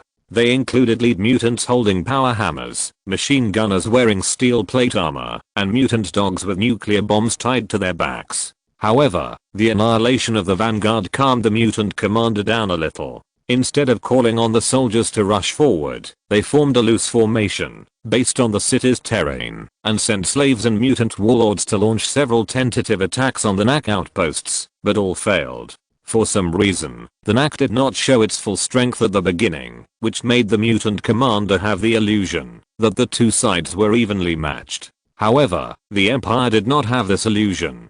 The human brain, that had not mutated, was obviously much smarter than that of the mutants. The empire also mobilized a corps, totaling 10,000 troops, and deployed them near the suburbs of Hancheng. This was almost half of the empire's assets, and such a large-scale military operation was the first time in Hancheng. However, compared with the brainless advance of the mutants, the empire soldiers were much more cautious and cunning. They built fortifications on the edge of the suburbs, reinforced abandoned buildings with steel bars, dug trenches to divide the battlefield, and connected buildings with underground tunnels. It must be said that this method of warfare is very effective in dealing with heavy firepower, and is also very suitable for the guerrilla fighting style of the predators. From the beginning, they showed a posture of defending to the death. However, Jiang Chen did not care about the actions of the empire. From the beginning, he did not intend to use fire suppression to deal with the empire. The cost of a fireball one is 100 credit points, which is about 500 points in subcrystals according to the exchange rate of the 6th block. More than 2,000 rockets were thrown out, which looked like fireworks, but in fact it was just spending money. For the empire, there is no need to burn money like this. If you want to knock down this building, you only need to use your brains to deal with the floor tiles that they stepped on and disdained, and there is no need to fight with those mobs. In the tavern of the imperial capital, there are a few bottles of good wine on the rotten wooden table. The two sat opposite each other and drank. I think that adding population to the word power is in itself a hooligan. The mercenary wearing a fur hat got drunk and started to talk nonsense under Zhao Dongbao's deliberate guidance. On the 7th day, after arriving in the imperial capital, Zhao Dongbao found the mercenary who brought him in again and said that he would treat him to a drink. Wine is a good thing that can numb tense nerves. No one in the wasteland doesn't like it. At the wine table, Zhao Dongbao also successfully found out his name and background. Zhao Hu, a mercenary active between Hancheng and Wu City, basically follows the caravans to run between the two sides, living a life of drinking and enjoying life. This kind of person is very clever, but he doesn't have much brains, so it's very convenient to use. Oh. Zhao Dongbao took a sip of the wine in the glass and looked at him with a smile. Your insights are very unique. Zhao, who was a little flattered by the praise, grinned and said, the people here are a little strange. Many rookies who come here for the first time don't understand the situation. Why are mutants willing to live in harmony with humans? Zhao Dongbao's smile became even stronger, and he whispered, I would like to hear more about it. After that, he waved to the bartender beside him, indicating that he would have 2 more glasses. You can find that, except for those poor people in the slums, people here live well. But people are not happy. Of course, I mean those who live here permanently, not vagrants like me who are looking for fun everywhere. As he said, Zhao, whose drunken face showed a mysterious and silly smile, and he approached Zhao Dongbao. Do you want to know why? Of course. Zhao Dongbao said with a smile. They follow a strange set of equality standards. That is, a small number of people get more privileges, while the majority of humans get less power. They call it fairness. Fairness based on ethnic groups. I'm surprised. Isn't the emperor a human? He's the one who cuts the pancake, not the one who makes it. Zhao, who burped, gulped down another glass, and said without restraint, the emperor is elected by the Senate. Can you expect them to eat pancakes? Don't dream. Even if 2 walls of the stadium collapsed, and the mutants killed a few humans, they can still eat as much as they want. Thanks to the Nak caravan, they couldn't afford it before. When discussing the emperor and the Senate in public, the bartender and the people around him had already cast their eyes over. Many people who were afraid of trouble had already stood up and left their seats. At this time, a mutant who had just returned from hunting sat in the empty seat at the next table and ordered a bottle of inferior wine from the bartender. Zhao Dongbao, who was sitting opposite him, laughed out loud, glanced at the dull mutant calmly, shook his head and said, let's not talk about the emperor. I want to hear your evaluation of those, well, privileged people. No evaluation. Those lazy beasts can't do anything except raising slaves who dare not resist to grow mutant fruits. I heard that the Fev virus can turn the brain into paste. It's not their fault. And the elder of the Gru tribe, hey? Will anyone worship a cancer patient with a tumor on his back as a god? Snap. A loud slap interrupted him, and he and several white teeth flew out the door. At some point, Xiao Dongbao, who was sitting opposite him, disappeared. Xiao who was chirping to himself in front of the wine bottle, made his voice get louder and louder, and it reached the ears of the mutant man. The big man named Andile immediately slammed the table and stood up, and slapped him on the head with a swing of his hand. When his back touched the cold cement floor, Xiao sobered up immediately. He barely got up from the ground, and fear immediately covered his bruised face. The Elder was the supreme leader of the mutants, and the god in the eyes of every mutant in the Gru tribe. Not to mention insulting him, even talking about him in public, would be regarded as disrespectful by the mutants. No, I'm just drunk. Xiao who fell to the ground, had no time to treat his wounds. He moved backwards on the street, trembling as he looked at the mutant man walking towards him. Not to mention that he didn't have a gun with him. Even if he did, he didn't dare to shoot at the mutant here. If the mutants killed him, he would be locked up for a few days at most. But if he killed the mutants, he would be taken as a slave to the mutants. This is even more terrible than the death penalty. Andile grinned, clenched his fists, and stepped out of the door of the hotel, walking towards a human lying on the ground. In full view of everyone, the mutant stepped over the mercenary, swung his fist, and punched the mercenary in the face. Caca. Xiao seemed to hear the sound of a broken nose, but his head was knocked unconscious, and he couldn't even scream. After a few punches, each punch hit the flesh, and blood stained the dark green fist. Stop hitting him, he's almost dead. Someone whispered, but when he met the fierce gaze, he immediately retracted his gaze. Anyone who dares to disrespect the elders is disrespecting the Gru tribe. Anyone who disrespects the Gru tribe must die. Bathed in the hateful and timid gazes, Andile rode on Xiao's body, grinning wildly and waving his thick fists. The mutants applauded and cheered for the warrior. Perhaps they did not really respect the elder, they just instinctively longed for violence and killing. And the fearful eyes of the people facing them further fueled their extreme. The guards walked towards Andile, but Andile was not afraid. Even if he beat the human to death here in the street, he would only stay in prison for a while, and no jailer dared to treat him unfairly. Perhaps it would not be long before the centurion of the Gru tribe would negotiate with the imperial bureaucrats and let them release him. His amber pupils swept through the crowd. He bared his teeth in a show of strength, and his ugly mouth opened and closed 2 words. Coward. No one stepped forward to stop the mercenary's brutality until he stopped breathing. But at this moment, his expression froze on his face. His sight met the muzzle of a gun hidden in the crowd. There was also a smile that belonged to humans. Bang! The sound of gunfire drowned out the noise of the market. In an instant, a piercing scream rang out. Murder. Andile fell in a pool of blood, his wide eyes full of disbelief. He could not believe that he would die in the Empire, and in the capital of the Empire. The guards looked around helplessly, trying to find out who shot the gun, but it was futile in the face of the vast crowd. The angry mutants pushed and beat the innocent people, trying to find the murderer who shot the gun. With the chaotic crowd, Xiao Dongbao had disappeared at the corner of the market. The dead Andile would never know that his death had planted the seeds for the collapse of the Empire. And the same scene was happening in every corner of the Empire. If you're listening to this novel on a channel other than Fanfic World, it means they downloaded and uploaded it without effort. We cordially invite you to visit our channel, Mundo Fanfic Novelos. There you'll find the original version of this story and you can explore many other novels of various genres. We're waiting for you to immerse yourself in a world of incredible novels. Chapter 641, Moment of Uprising.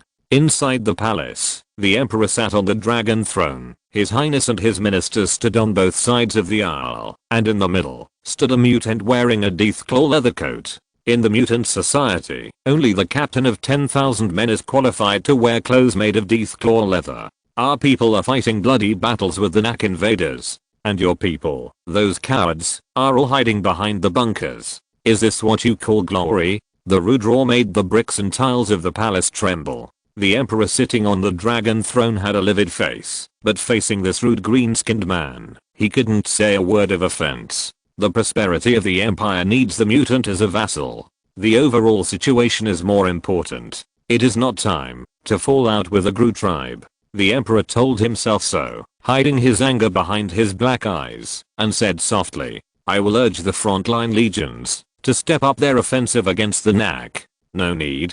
The mutant centurion waved his hand and glanced at the emperor and the guards in the palace with disdain. Let your cowards continue to hide behind the bunkers, and the cowards stay where they should be. The battlefield belongs to the warriors. For those who offend the Gru tribe, our people will naturally tear them apart. But, the mutant centurion changed the subject, staring at the emperor's eyes, and said word by word, I want to ask you, what is going on with the recent unfair treatment of mutants in the empire? Unfair? Damn it. How else do you want justice? More privileges? The emperor hasn't spoken yet, but the guard standing next to the pillar has already been angry.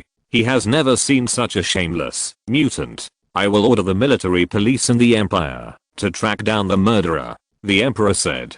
The blood of 154 mutants needs the blood of 154 criminals to wash it away. A bloodthirsty smile appeared on the face of the mutant captain. I know. The emperor whispered. I hope you know, otherwise I will let you know. The amber pupils were as bloodthirsty as dead claws. Glancing at the emperor in the hall threateningly, the captain turned around and walked out of the door, leaving the palace surrounded by mutant soldiers. When those green-skinned guys walked away, the emperor slapped the table and stood up and cursed. These beasts are simply too much. The emperors and elders of the empire were once plunderers, and the bandit spirit on them could not be hidden by the bright clothes. Your Majesty, what should we do now? A senator asked with a wry smile. Not to mention finding all 154 murderers. So far, the imperial police have not found even one murderer. These people obviously premeditated the crime, otherwise they would not have committed 154 crimes in 3 days.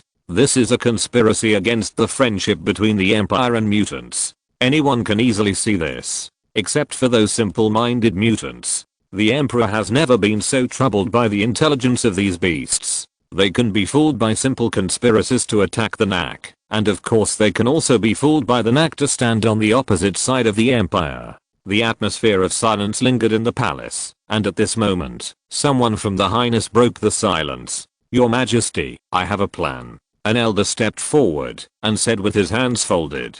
The elders cast a surprised look at him. The reason is that this elder is the least favored in the Senate, and his seat at the end of the banquet is always at the end. Normally, he has no right to speak during the discussion. But at this moment, no one has a good idea, so no one said anything. The emperor lowered his eyebrows and thought for a moment, remembered the name of this senator, and slowly spoke. My dear Chenling, you can say whatever you want. Chenling took 2 steps forward, smiled sinisterly, and suggested to the emperor, the mutants just feel that their rights have been damaged. We can give them a little comfort as usual. But what else can we give them? The emperor asked impatiently. It's just 154 heads. Since they want the murderer, give it to them. There was a hint of ruthlessness in his words, and Chenling looked at His Majesty the Emperor with his eyes sharp.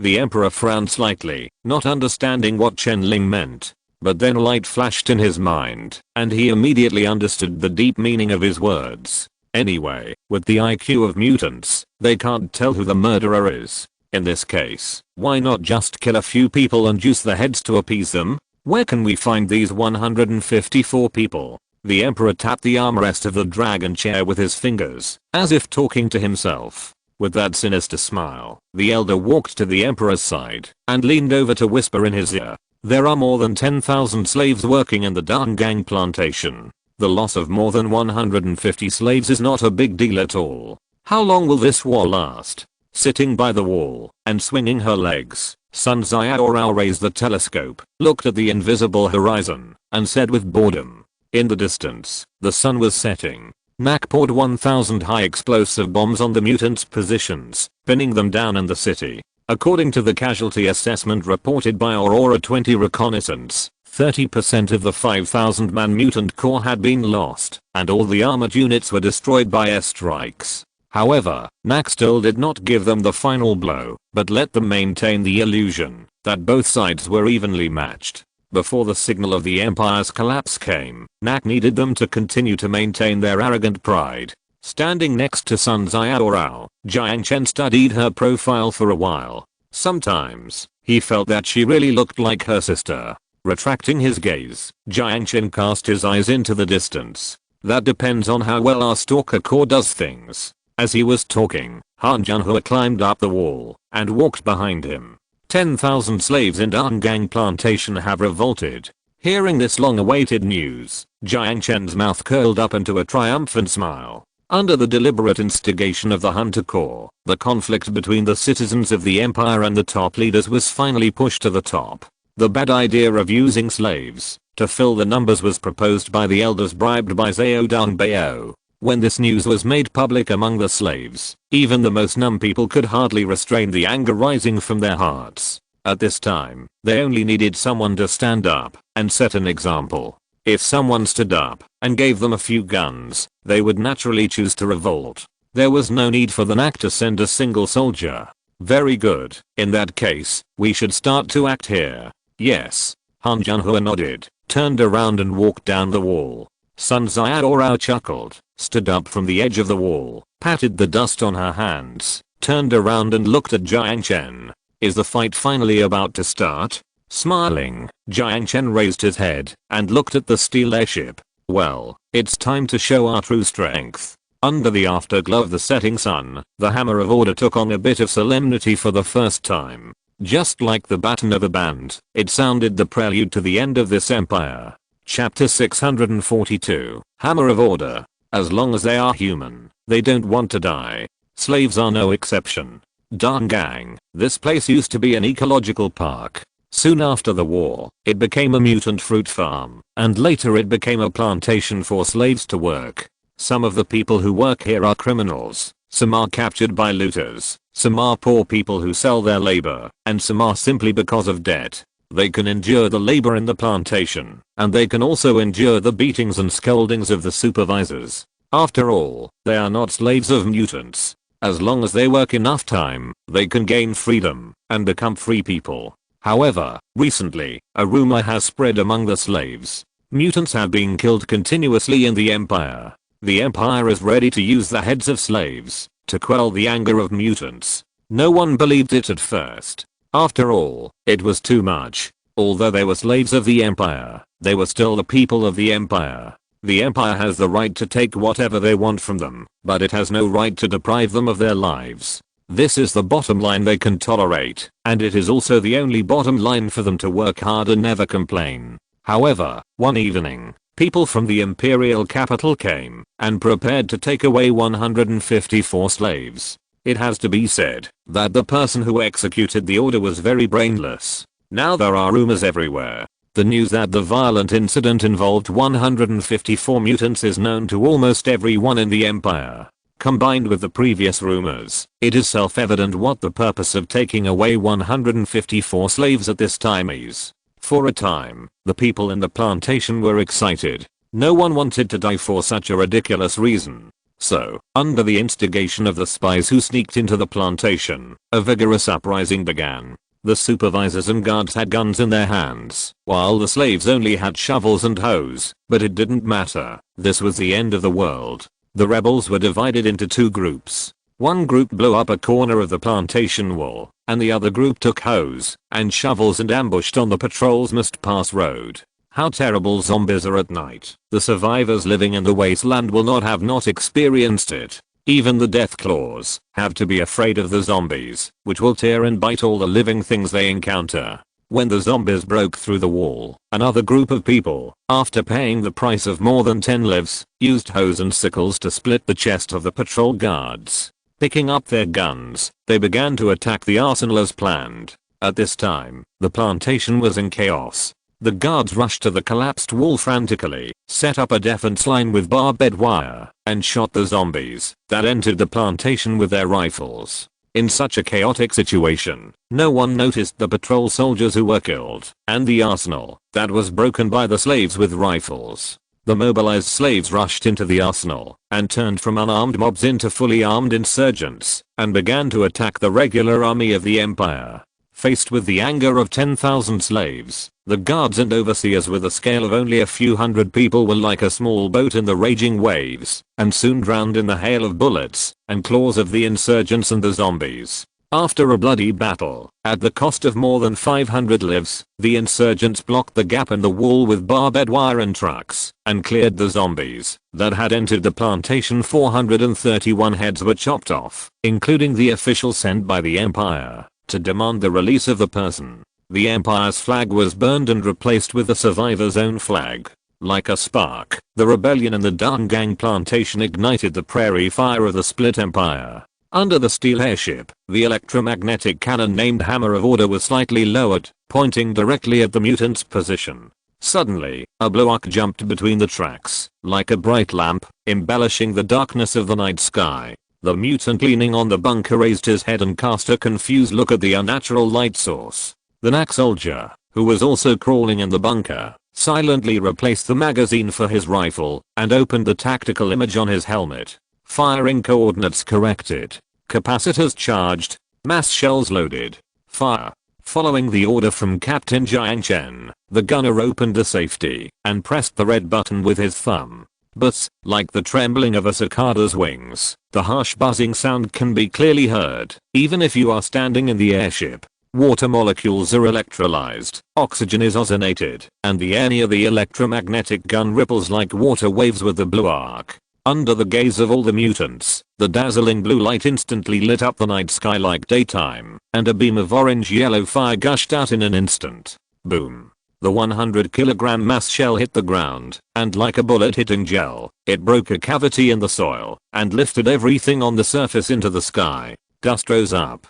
The broken shrapnel and gravel swept through like a storm, tearing everything in the center of the storm apart, and then burying it. When the dust cleared, looking at the deep pit dozens of meters wide in the center of the position, the bloodlust and the pupils of all the mutants retreated, and only a strong fear remained. What is that? Why didn't the NAC people use it before? The only two questions lingered in the minds of the mutant warriors, but before they could react to the shells, a barrage of rockets came from the sky. The splattered fuel flew in the air, drowning everything that stuck to it in the sea of fire. This time, the firepower coverage was far more fierce and intense than the previous ones. The mutants began to retreat, but it was too late. The firepower coverage stopped, and the NAC soldiers began to charge. With the cooperation of the Aurora 20 airstrikes, they began to harvest the mutant army inhumanely. The 5,000-man corps was defeated within half an hour of contact. Most of the dead and wounded mutants fled to the city and jumped into the river.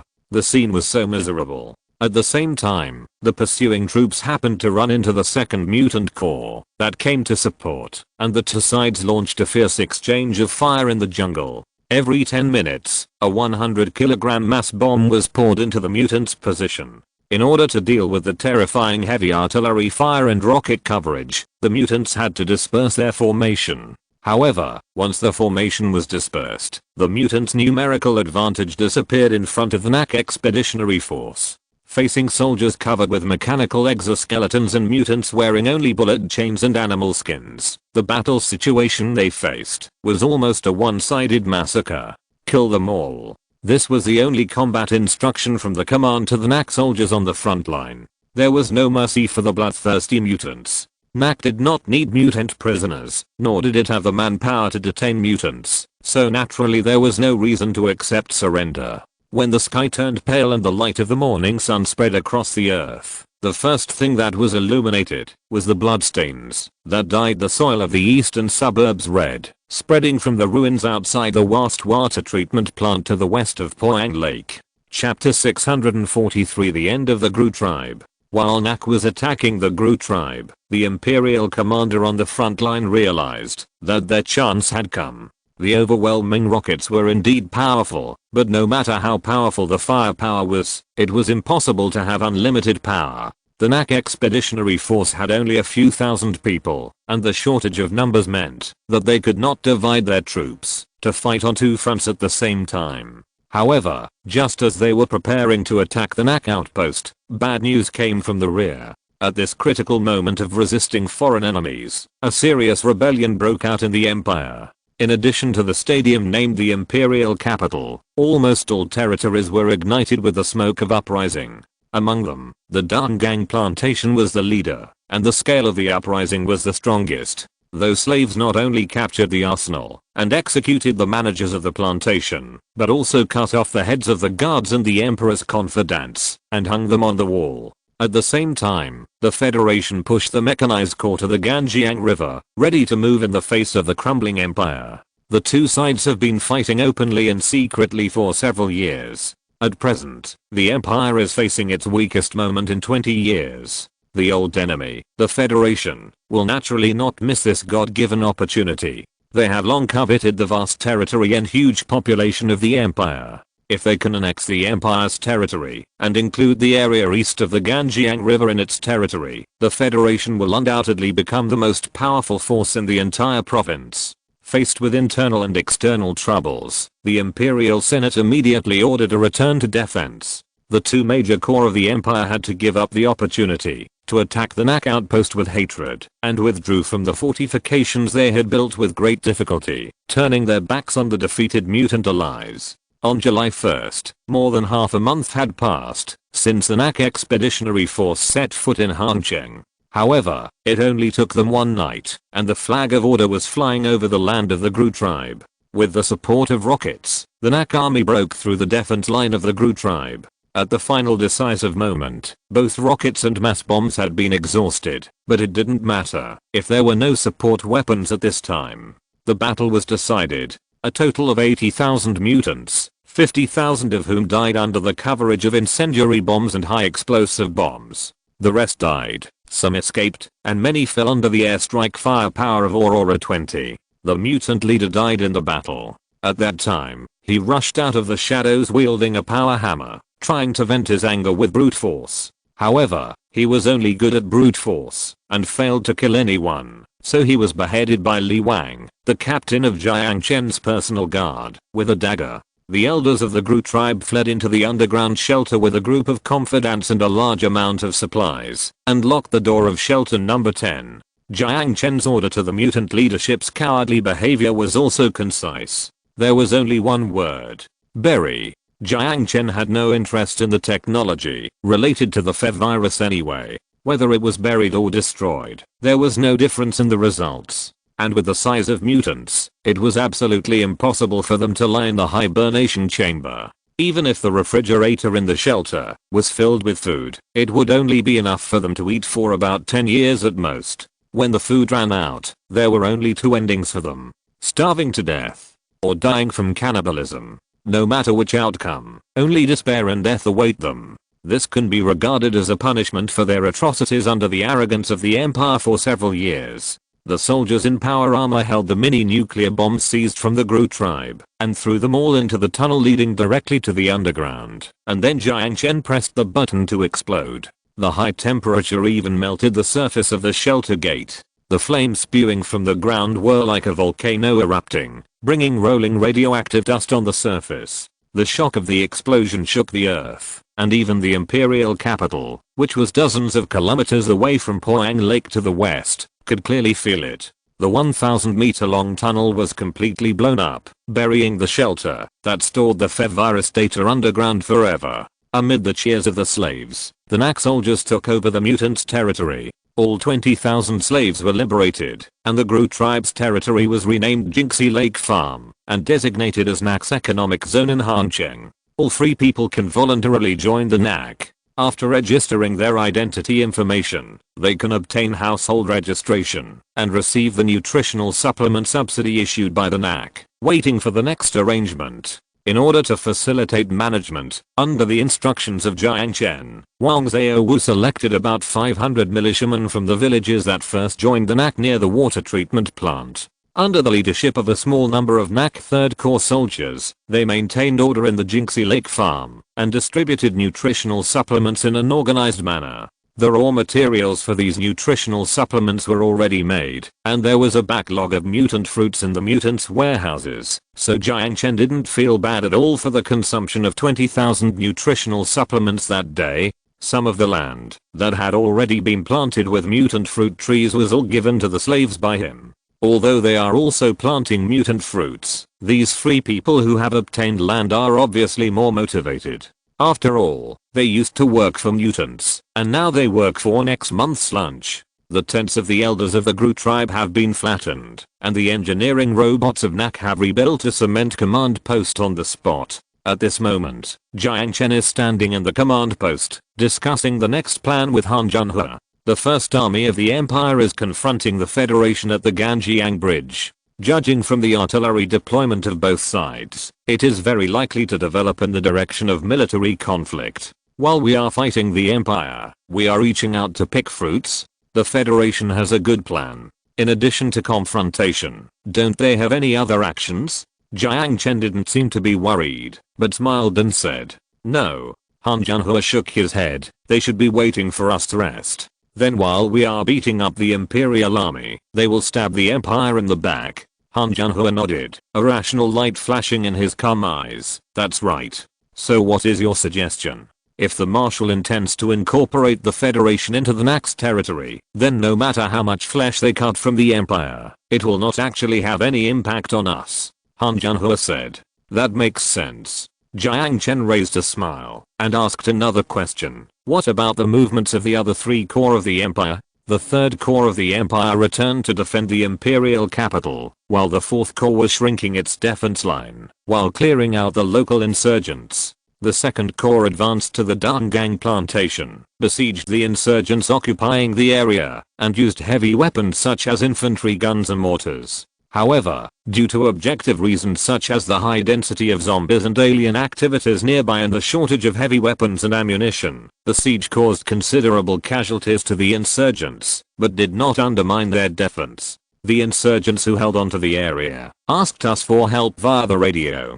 After only 2 seconds of thinking, Jiang Chen issued a combat deployment. Accept their request for help and send the Aurora 20 to airstrike the 2nd Corps of the Empire. We still need them to delay for some time before the next batch of supplies arrives. Yes. Chapter 644 Business Opportunities Behind the War. NAC's war against the Empire caused an earthquake in Hancheng. However, the earthquake with greater power and wider impact occurred in the 6th block hundreds of kilometers away. On the morning of the 3rd day, at dawn, the bank entrance of the 6th block was already crowded with a dark crowd. Compared with the ragged survivors in Hancheng, these people were much more glamorous in both clothing and hairstyle, and the expressions on their faces were all filled with excitement and joy. At 8 o'clock in the morning, the clock tower rang the hour. At the moment, when the sign that said, "Close D, turn to, open," the crowd moved. "Fuck. Don't squeeze me, you are in a hurry to reincarnate. What are you pushing? The people in front can't move. Don't cut in line. Damn, do you have any manners?" The guards who had been prepared had already made a folded isolation belt with yellow lines in the hall to maintain the order of the queue. Because of the existence of newspapers, they learned about the victory news from the front line at the first time. At the same time, NAC published the same headline on the front page of many newspapers. NAC Expeditionary Force defeated the mutants of the Gru tribe, liberated more than 20,000 slaves, and a large area of low pollution land in Jingxi Lake Farm is for sale. Next to it is the seal of Jiang Chen, the marshal of the military government. Below this headline, analysts from the 6th Block Bank made a detailed assessment of Hancheng's population status and the most important investment value. Because the military government is behind it, this evaluation is of course A+. However, this is not Jiang Chen fooling the investors of the 6th Block, because the Merchants Association of Hangzhou City also gave a similar good review. Compared with coastal areas such as Wanghai City, both the land pollution and radiation values are much higher than inland areas. Only the soil quality of Shengxiang town controlled by the military government is not bad. Therefore, the overall efficiency of plantations in NAC has never been very good. And with the growth of population, the nutritional mixture consumed every day in the survivor settlements in Wanghai City, including the 6th block, is an astronomical figure. After all, not everyone can afford food for every meal, and most people's staple food is still those unpalatable nutritional mixtures that make people want to vomit. However, with the current per capita consumption level in the 6th block, most people can afford to drink nutritional mixtures above grade B, and the raw materials of these nutritional mixtures above grade B are the basic crops on the wasteland, mutant fruit, and the recently emerging alien ranches in NAC also need to consume a large amount of mutant fruit as feed for breeding long-haired pigs. Not only mutant fruit, but other raw materials such as camu resin and shell grain are also in high demand in the 6th block. As a result, all investors keenly captured two keywords from the newspaper: labor and land. As long as these two things are available, no matter whether it is mutant fruit or camu resin, no matter how big the demand is, it can be filled. It is precisely because of this that these investors are eager to take out the money in their pockets, scrambling to pay for this war. Just like the last time the war bonds were issued, Chunan sat by the window, eating buns and drinking soy milk, while looking at the newspaper spread on the table. Sitting opposite was Zhao Chenwu, the congressman and the CEO of Zhao Group. He would get up very early every morning in order not to miss the breakfast in the cafeteria of the Parliament building, and have breakfast with the second most powerful person in the 6th block. War is always a catalyst for the economy. Chunan stuffed the bun into his mouth, glanced at the bustling crowd outside the window, and grinned. I agree with you. Zhao Chenwu nodded. The bank is located next to the Parliament building, and at this moment, the queue has stretched from the door of the bank to the square in front of the Parliament building. For the war 600 kilometers away, the enthusiasm of the people waving banknotes is even higher than that of the soldiers venting bullets in the bunker.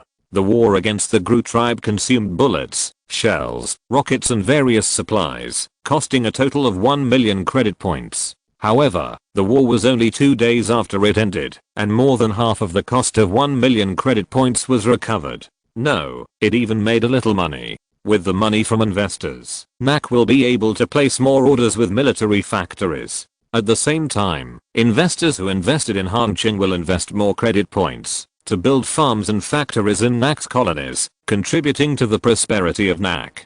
Thinking of this, even Chunan, who has always been steady, was grinning from ear to ear. On the other hand, Zhao Chenwu seemed much calmer, not because he was indifferent by nature, but because he had laughed enough last night. Several large companies that have a good relationship with NAC and are powerful do not have to run to the bank door early in the morning to line up like those investors outside the window. They have a special VIP window to get a large amount of land. Although the Zhao Group is mainly engaged in the food business, they have never given up the nutritional mixture. They own 1,000 acres of high-quality land in Jingxi Lake Farm. After talking to Jiang Chen on the phone yesterday, he almost fell off his chair with joy. However, in order to better develop the farm 600 kilometers away, he still has some important things to discuss with Chunan.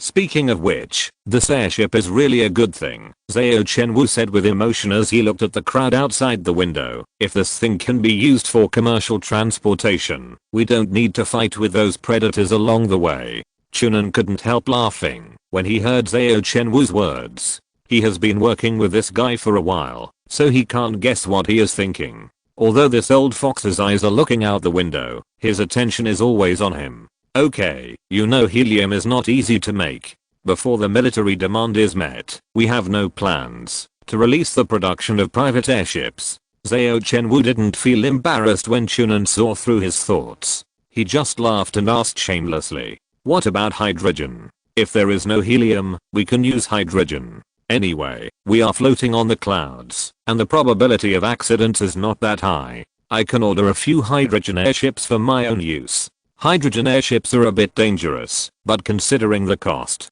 of air transportation is several times lower than that of land transportation. As long as the accident rate is controlled below 1%, even if 1 or 2 accidents occur, it will still be profitable overall. You are not afraid of death. Chunan glanced at him. How can you be sure that floating on the clouds is safe? Those predators dare to sweep even the supply boats of NAC. They may not let you go. Don't worry, we will bear the losses ourselves, Zhao Chenwu said in a negotiating tone. Okay, there's no room for negotiation. Chunan waved his hand and stuffed the last steamed bun into his mouth. But if we have such a plan at that time, we will inform you as soon as possible. Seeing that Chunan was unwilling to give in, Zhao Chenwu made a helpless expression. Then I'll trouble you. Chapter 645. Good luck. Airships are good things. When seeing the steel airship of NAC and the supply airship that transported ammunition 600 kilometers away, all the merchants traveling to the 6th block were keenly aware of this. It is more than 600 kilometers to transport goods from Hancheng to Wanhei City, and along the way, whether it is predators or aliens, they will cause considerable losses to the passing caravans. Considering the road conditions and the wasteland, the cost of pulling anything from Hancheng to Wanhei City for sale must at least double. But if there is such a thing as an airship, the situation is completely different. Some merchants are even considering ordering a few private airships from the military factory in the 6th block. They don't have the financial resources for steel airships, but it's no problem to get an ordinary airbag airship. However, the only difficult thing is helium.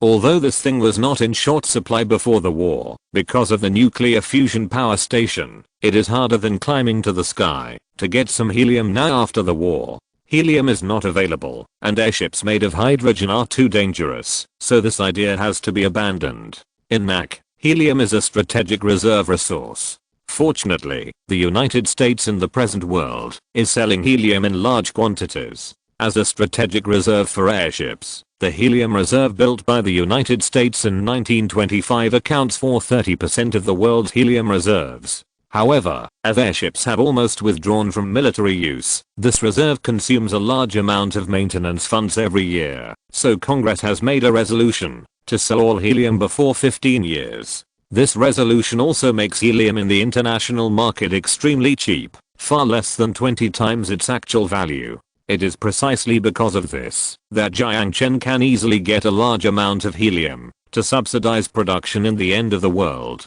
But if the production of civilian airships is opened, the liquid helium he brought from the present world is still not enough. At present, there are about 500 chambers of commerce with long-distance transportation businesses in the 6th district. If the number of these hundreds of airships is maintained, the helium consumed every day can build another airship. Before solving the problem of helium production, Jiang Chen has no plans to release helium resources for the time being. However, after discussing with Chunan, NAC decided to set up to air transport flights between Wanhei City and Hancheng, and build two large airbag airships with a load capacity of 300 tons for flight operations. This route will serve as a supplement to the land trade route, and provide paid freight services for several large chambers of commerce. At the same time, it also provides paid direct passenger services for survivors traveling between the two places. 5 days have passed since the demise of the Gru tribe. The Federation and the Empire on both sides of the Ganjiang River maintained a confrontation posture, and the insurgents of the Dangang plantation struggled to support themselves under the siege of the Empire's regular army. Because of the arrival of NAC, the entire Hancheng was in chaos. However, while the Empire was in turmoil, the scenery in the area, controlled by NAC, was unique. Jinxie Lake Farm has resumed farming, and the survivors who were once mutant slaves have turned over and become masters, and built houses in the residential area designated by NAC.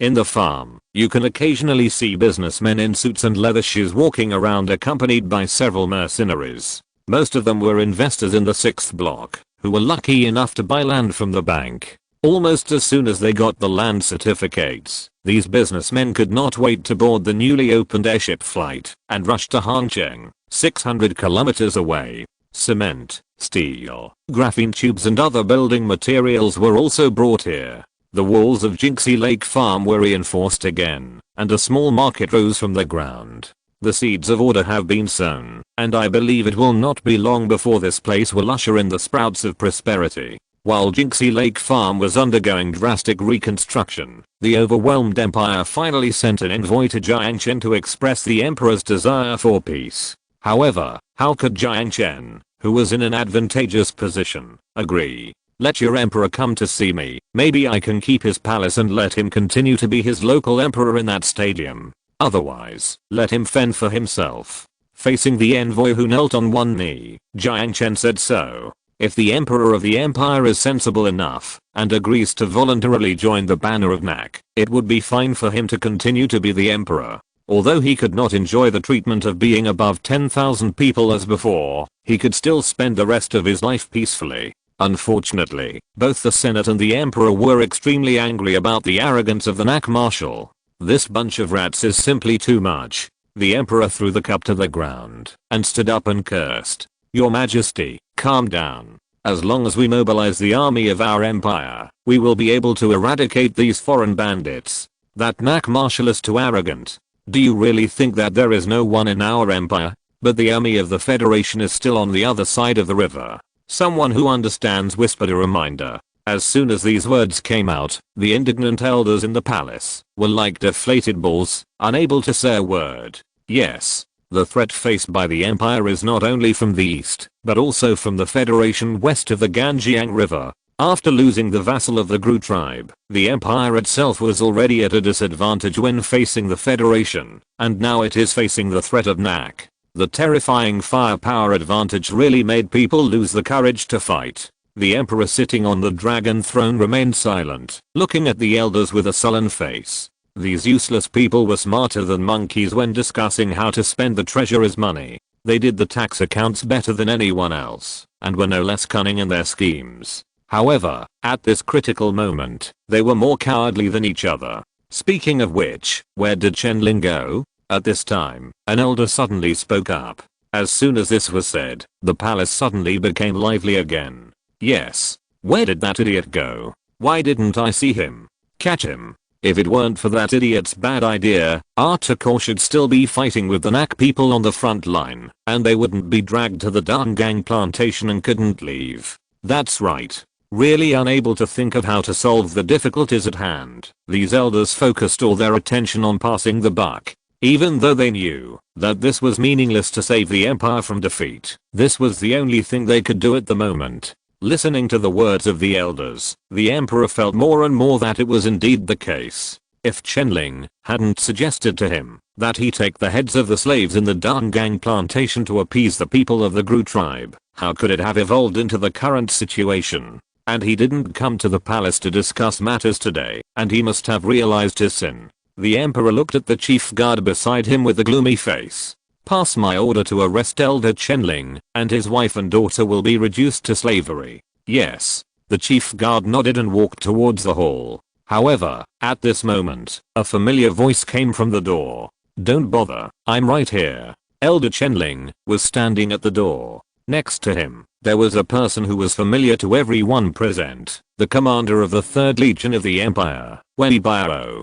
Chapter 646. The capital changes ownership. The atmosphere in the palace dropped to freezing point. The moment Chenling's paunchy figure appeared at the door, expressions of disbelief froze on the faces of all the elders. Wen Biao? What are you doing here? The emperor frowned and asked coldly at Wen Biao standing at the door of the hall. Your Majesty, don't you understand? I thought your Majesty was a wise man. Chenling's small eyes swept across the elders with a smile, and finally stopped at the emperor's face. How many years have passed? He has been excluded from the power center of the empire. No matter how many times the term of office has changed, the throne of abdication is out of his reach. But now, the eyes of these important ministers who hold power are all filled with fear when they look at him. Looking directly into Wen Biao's eyes, the emperor whispered, "Take him down." The Legion commander who was once loyal to the empire was indifferent. His reaction confirmed the emperor's guess that the 3rd Legion stationed in the imperial capital had rebelled.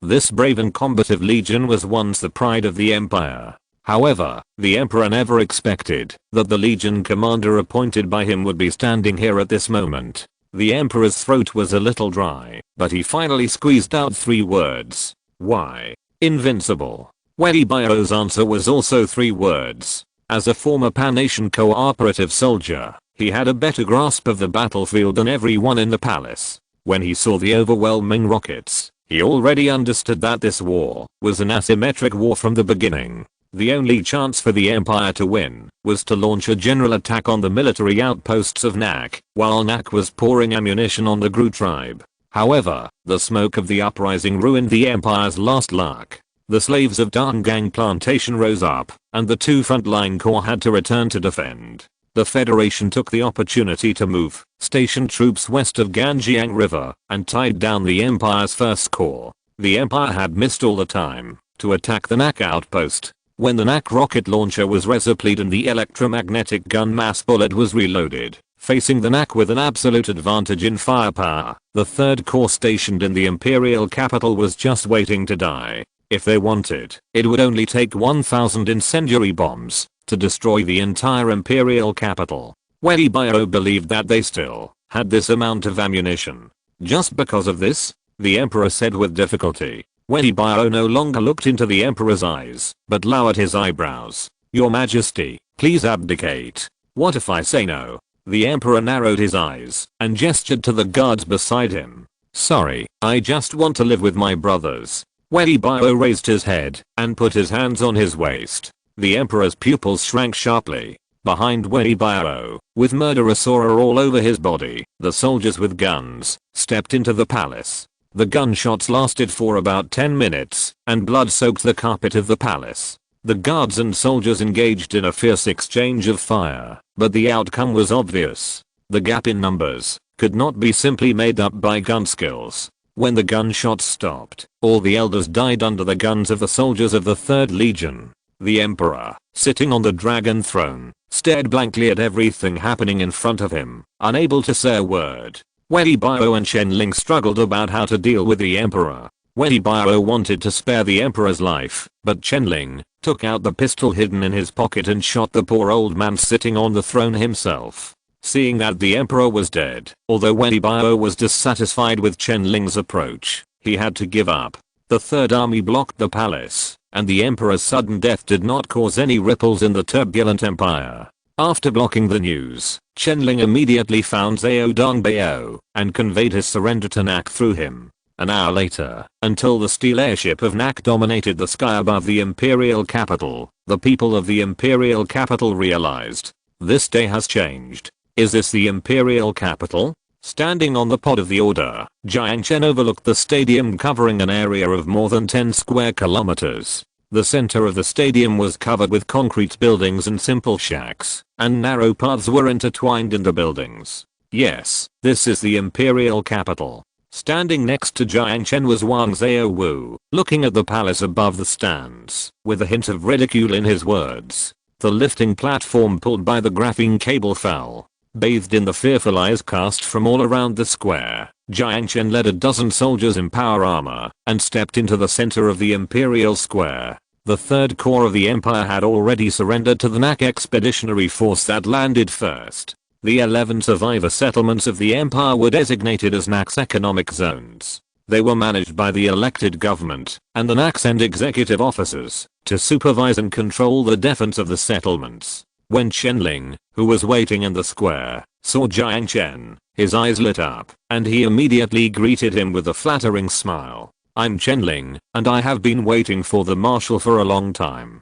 Jiang Chen looked at the last elder of the empire, and then cast his eyes on the man standing behind him. I heard that you are a soldier of Pak. It's history. Jiang Chen noticed that when Wei Biao said this, he used the word history instead of past. Without saying anything more to him, Jiang Chen then cast his eyes on Zhao Dongbao, who was puffing out his chest, and nodded with satisfaction.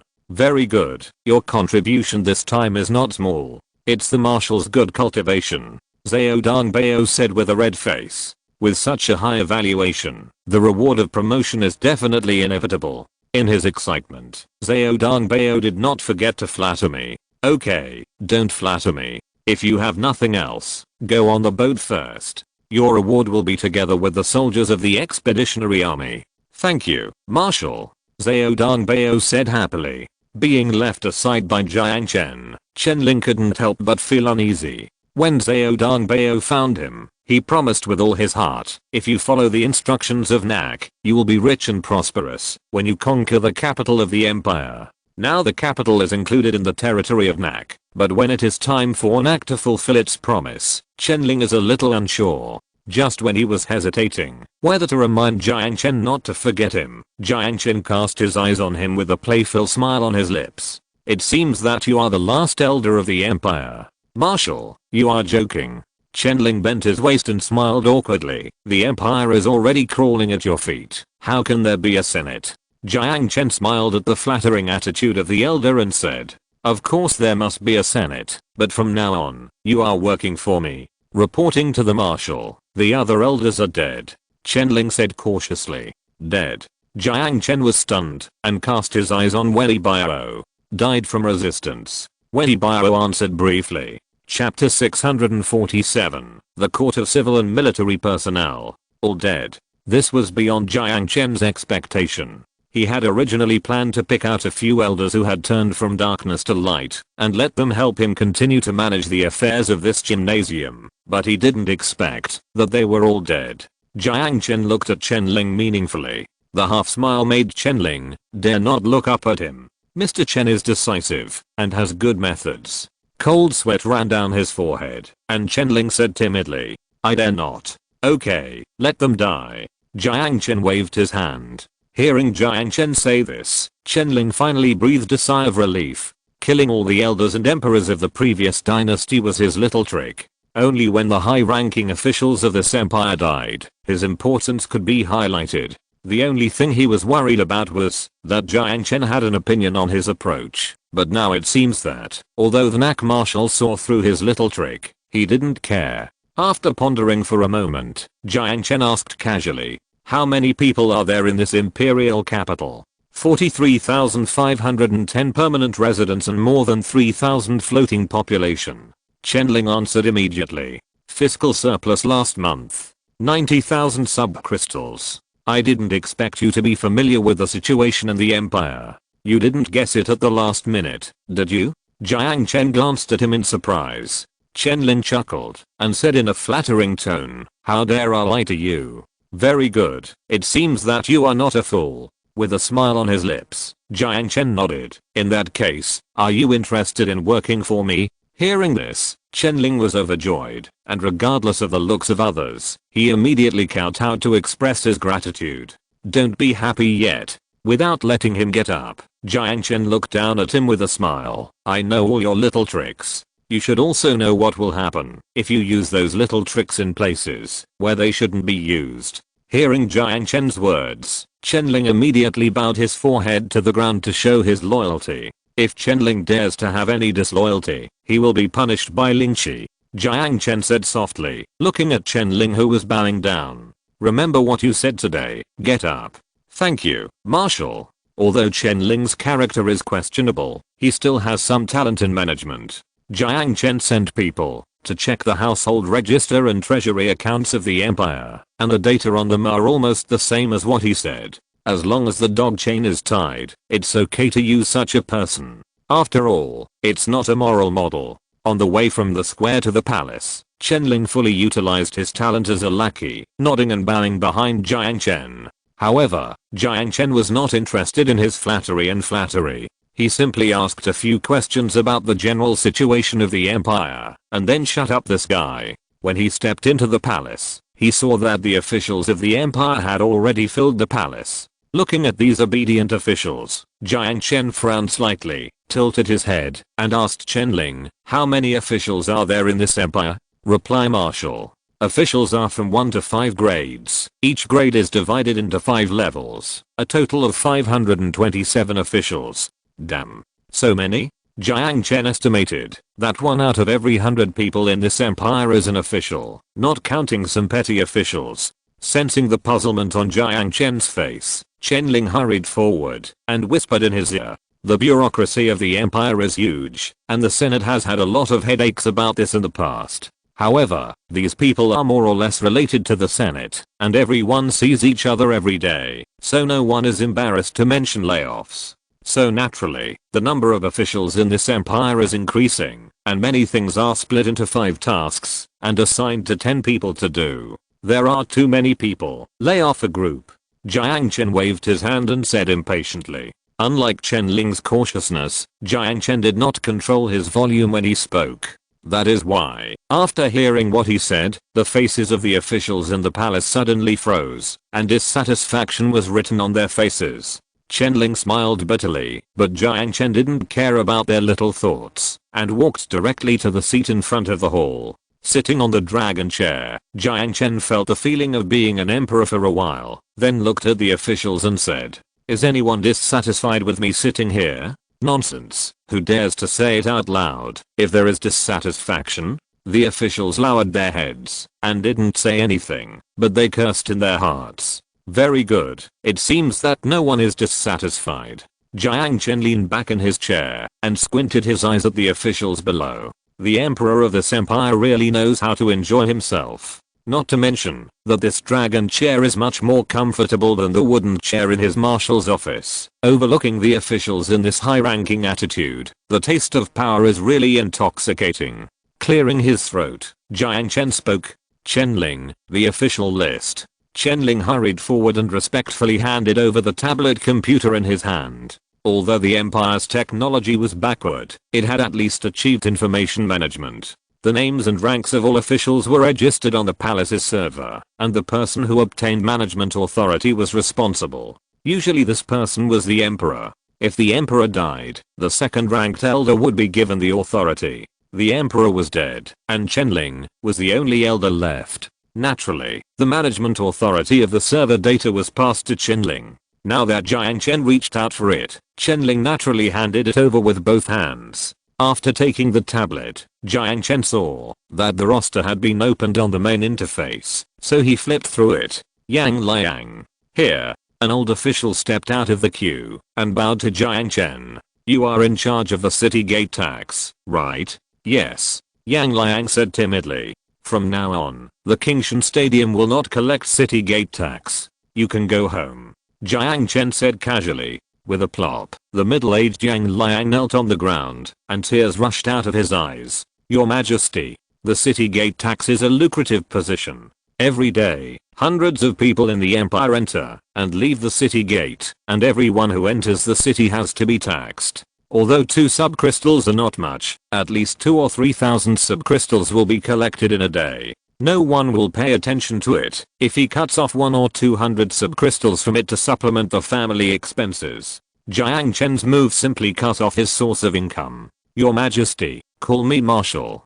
Jiang Chen said impatiently, not wanting to listen to his complaints. He swiped his finger and called out the next name, Lu Guangyuan. Here. Lu Guangyuan stepped out tremblingly, swallowed his saliva, and waited for Jiang Chen's decision. Market Regulation Department. What is this department? Stabilize prices, promote economic development, improve. Then what is a price bureau? Wang Qiangping, tell me. Hey. Here.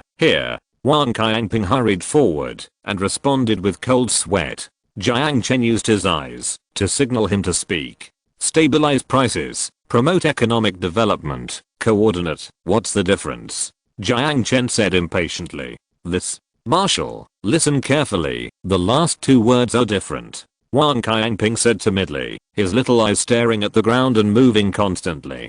Jiang Chen didn't waste any words and drew 2 lines on the screen with his fingers. The 2 departments will be abolished, and the tax rate will be unified by the newly established Ministry of the Interior, which will be formulated after studying the supply and demand relationship. You can go home first. With 2 thumbs, Lu Guangyuan and Wang Qiangping knelt on the ground at the same time, with tears on their faces. If the city gate tax is just a piece of fat meat, then these 2 departments are a whole pig, with countless fat meat hanging. How can they bear to remove them now? Marshal, you can't do this. No. A chill and goosebumps jumped up to his forehead, and the tablet in his hand almost fell to the ground. Hiss, it's really disgusting. Don't let people outside who don't understand think that I did something to them. Holding the tablet firmly, Jiang Chen glared at the 2 of them fiercely and gave a look to the soldier wearing an exoskeleton next to him. Take them out. Under the trembling eyes of the ministers, the 3 kneeling officials were dragged out by the soldiers holding their arms.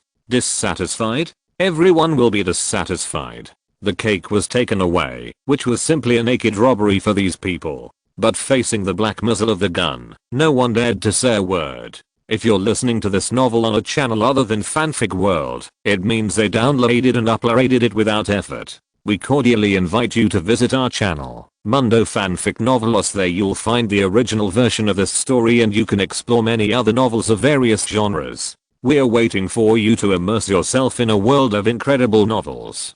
Chapter 648, Useless. All the officials in the audience were worried about being called by Jiang Chen. However, what was coming had to come.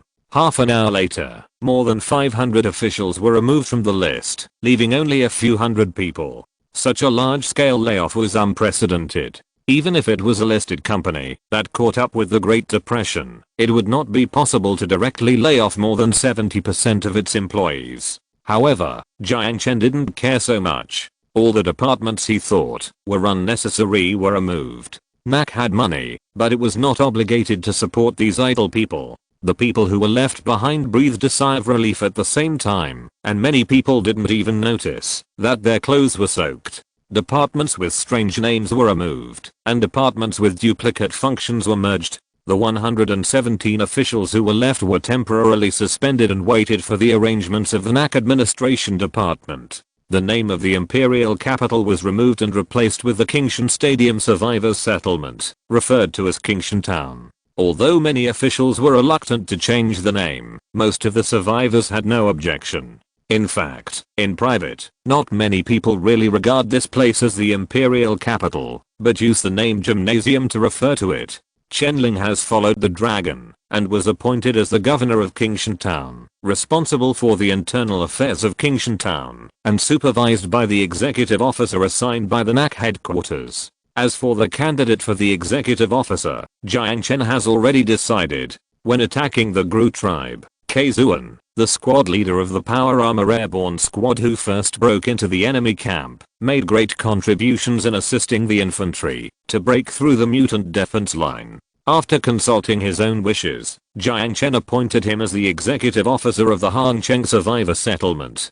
Being an official, or serving in a place far away from Wanghei City is not a very attractive thing for the upper citizens and knights of NAC. Not to mention that the quality of life will be much worse. He is also 2 levels lower than Chunan in the 6th block and Zulu and Camp 27 in terms of administrative level. However, when the term of office expires, he will apply to return to Wanghei City. This resume of holding an important position in the colony will undoubtedly help him go further in his career. The surrendered Third Army of the Empire was renamed the Militia Corps, and its size was reduced from 5,000 to 3,000. All those homemade rifles were thrown into the warehouse and replaced with the Ripper assault rifles produced by the 6th block. Those miscellaneous bulletproof vests made of leather and steel plates were also thrown away and replaced with carbon nano bulletproof vests produced by the Fishbone Garment Factory. In addition, 100 instructors from Wanghei City were also incorporated into the team to strengthen NAC's control over the militia and to train these miscellaneous troops to be like that.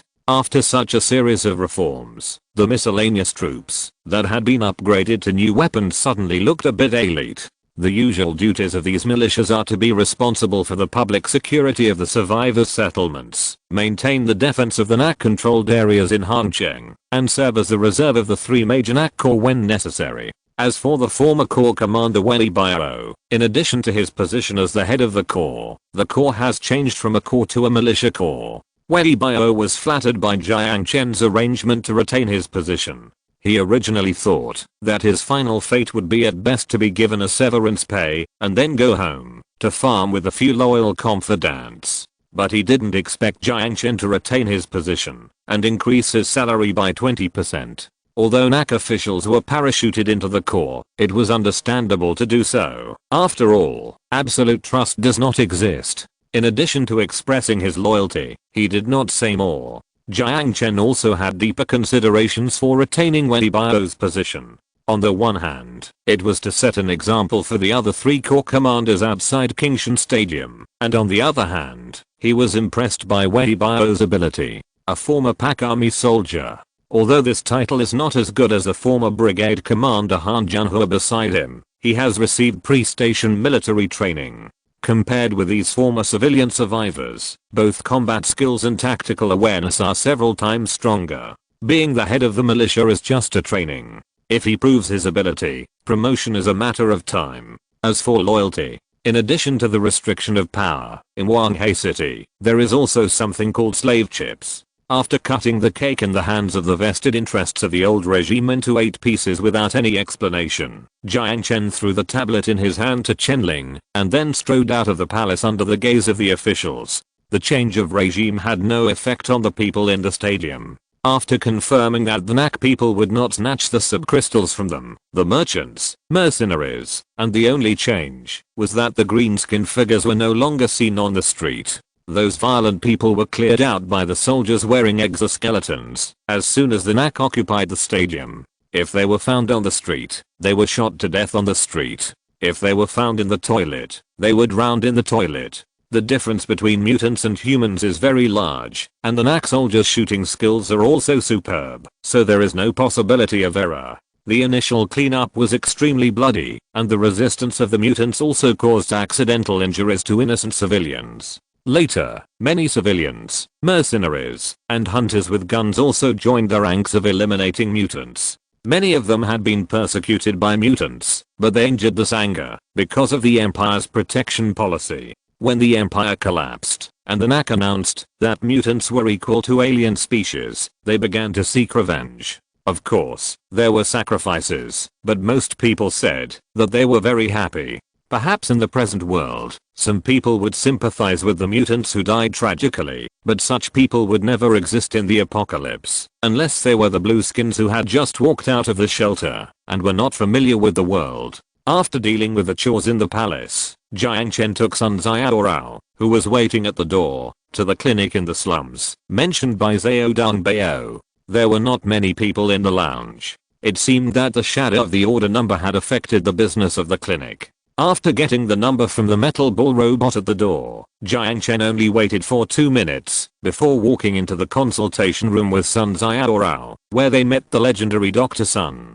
He had a short flat head and a very gentle face. He looked to be in his 20s at most, and there was no sense that he had spent 20 years in the shelter. Putting down the notebook in his hand, Dr. Sun looked at the two people at the door. "Are you here to see a doctor?" Jiang Chen shook his head and said softly, "For the secret of eternal life." "Are you Jiang Chen?" "Yes." Jiang Chen nodded. Dr. Sun nodded without saying anything. Instead, he looked at Sun Jiao, who was leaning against the door, with a look of nostalgia on his face. "How many years have passed? Have you grown this big? Do you know me?" Sun Jiao tilted her head and looked at him in confusion. "When you were only this big, I held you in my arms." Dr. Sun smiled faintly and gestured the size of a baby with his hands. "If I remember correctly, your name should be Sun Jiao?" Chapter 649. I hesitated. "That's my sister." Sun Jiao shook her head and smiled, "Although we do look alike."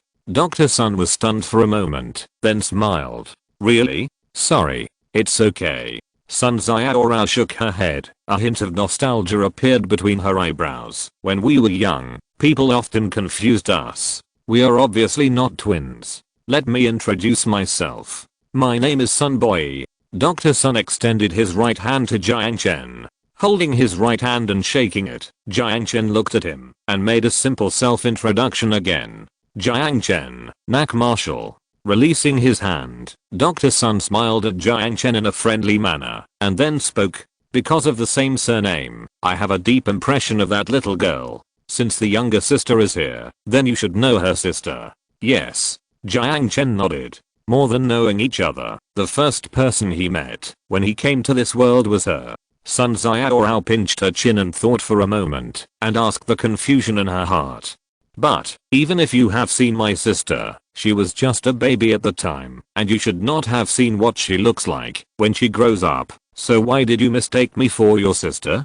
Dr. Sun smiled and said, "There was a baby boom in the shelter at the time, and doctors were in short supply. I was responsible for delivering the baby for my wife. Through DNA restoration technology, we already knew what you would look like in the future, before you were born. It's just a pity that I didn't get to watch you grow up." Sun Jiao nodded in understanding.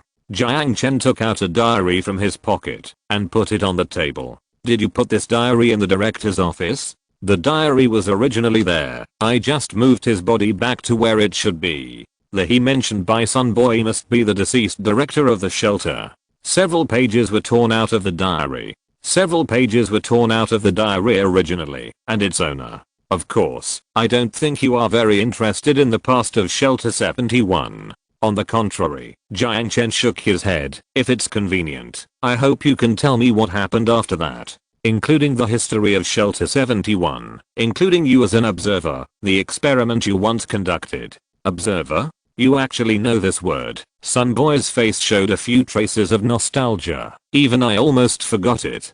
After a pause, he looked at Jiang Chen and made a gesture to the chair next to him. Please sit down. This story may be a bit long. When I woke up from the hibernation chamber, it was already 10 years. 8 years ago, the director commanded the security personnel to capture my laboratory, burned my hard work, and snatched the golden apple from my hand. But he didn't kill me, but said something like, when the shelter is opened, someone will judge your crimes, and locked me in the hibernation chamber. His arrogance made me feel uneasy. It was not because of the judgment that was impossible to come, but because of his unrealistic fantasy about the outside world. If he held on to this fantasy, his naivety would sooner or later kill everyone in the shelter, which would kill many more people than I did. And it was definitely because of some boring reason. I staggered and fell into the chair, staring blankly at the shelter propaganda mural on the wall, emptying my mind to adapt to this unnatural sense of time and space difference. 8 years, it was like a dream. I closed my eyes and opened them again, and everything outside the glass window was covered with thick dust. Time mottled everything, but not the me in the mottled mirror. The golden apple has been destroyed. It seems that the arrogant director crushed the treasure in front of me after pressing the start button of the hibernation chamber. In any case, my mission has ended. When I stepped out of the cordon, as I expected, this place has been abandoned. When I stepped through the iron gate, as I expected, everything outside has been destroyed by the nuclear war. This kind of ending is obviously predictable, but most people always hold on to that unrealistic fantasy and eventually drown in their dreams. A long time ago, someone said that it only takes 2 nuclear bombs to destroy the world. The first one is called fear, and the second one is called revenge. I can't remember his name, but one thing is certain, he has been promoted from a sociologist to a prophet. There are several iron houses on the surface. I remember those things. They are war reserves in the shelter. The pack flag, which has been burned to slag, is ironically in line with the propaganda posters reflected on the subway. If the door is opened, the survivors will rely on these tools to rebuild their homes on the ruins. However, from the corpses and bullet holes, I have guessed their fate. Why did the regular army lose to the refugees with backward weapons? I think it is definitely not because of the marksmanship, but it must be the ridiculous humanitarianism and the reserve of civilized people. I rummaged through the ruins, trying to find something useful. A pistol, a photo that I don't know who it belongs to, and a diary with many pages. Torn off are all the supplies I can collect. I have considered going back to sleep. 10 years is too short. If I time travel to 1000 years later, the situation must be much better than it is now. No matter whether it is an uninhabited wasteland or a city built by new humans by then. If it is the former, I can use the cloning technology in other shelters to revive pack civilization. If it is the latter, the Museum of New Humans should provide me with a well-paid job to tell the elementary school students who are doing social practice how people in front of the station live and how they ruin themselves. However, no matter which choice I make, the urgent matter must be solved. There is no energy and no food. I must go to the ruins to find some useful things. At least, I have to gather enough nuclear fusion cores and a few nutritional mixtures needed for the hibernation chamber. Before looking for other survivors, I first changed this blue skin. If all the rookies who are just starting out wear similar clothes, I have reason to believe that this blue skin will bring me trouble. It's like civilization, which is naturally attractive to barbarism. It took me a long time to find the right clothes. Finally, I chose a faded suit and put on a bulletproof vest inside. I walked all the way to the city along the road. Zombies, mutants, predators, mutants, and cannibalistic tribes. There were dangers everywhere, and I only had 14 bullets in my hand, 2 magazines. Hospitals, schools, automated factories, these places where nuclear fusion cores might appear, have been visited by scavengers. Some survivors' settlements showed traces of human activities, but for safety reasons, I did not approach rashly. After all, this is the end of the world. Later, by chance, I saved a businessman from the mouth of a zombie and exchanged the subcrystals in my hand for some useful things.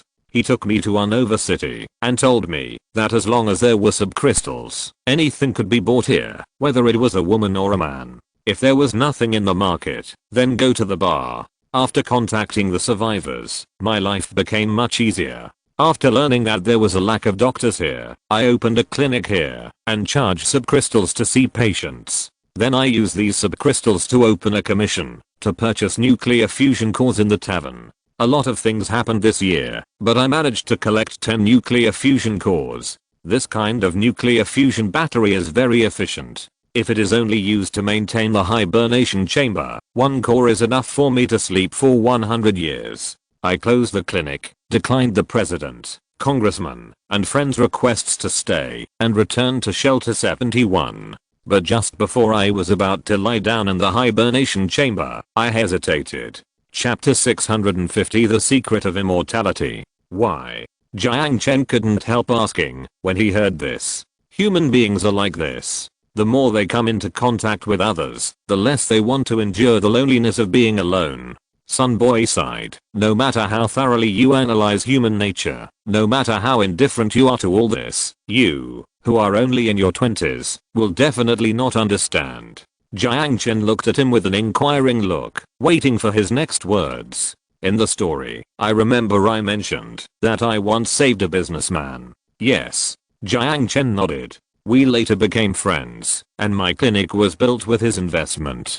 Sun Boy paused for a moment and sighed. Not only him, but also the lame hunter, the businessman in the Union District, the female gunman in the Black Street Bar. I remember their names, even if some of them may have died or gone to a settlement far away. However, no matter what, this concern is here. The more people I know, the more I can't let go of those friends and this life now. I admit that everything here is bad, but it's not so desperate that people can't live anymore. Is it just because you can't let go of your current interpersonal relationships?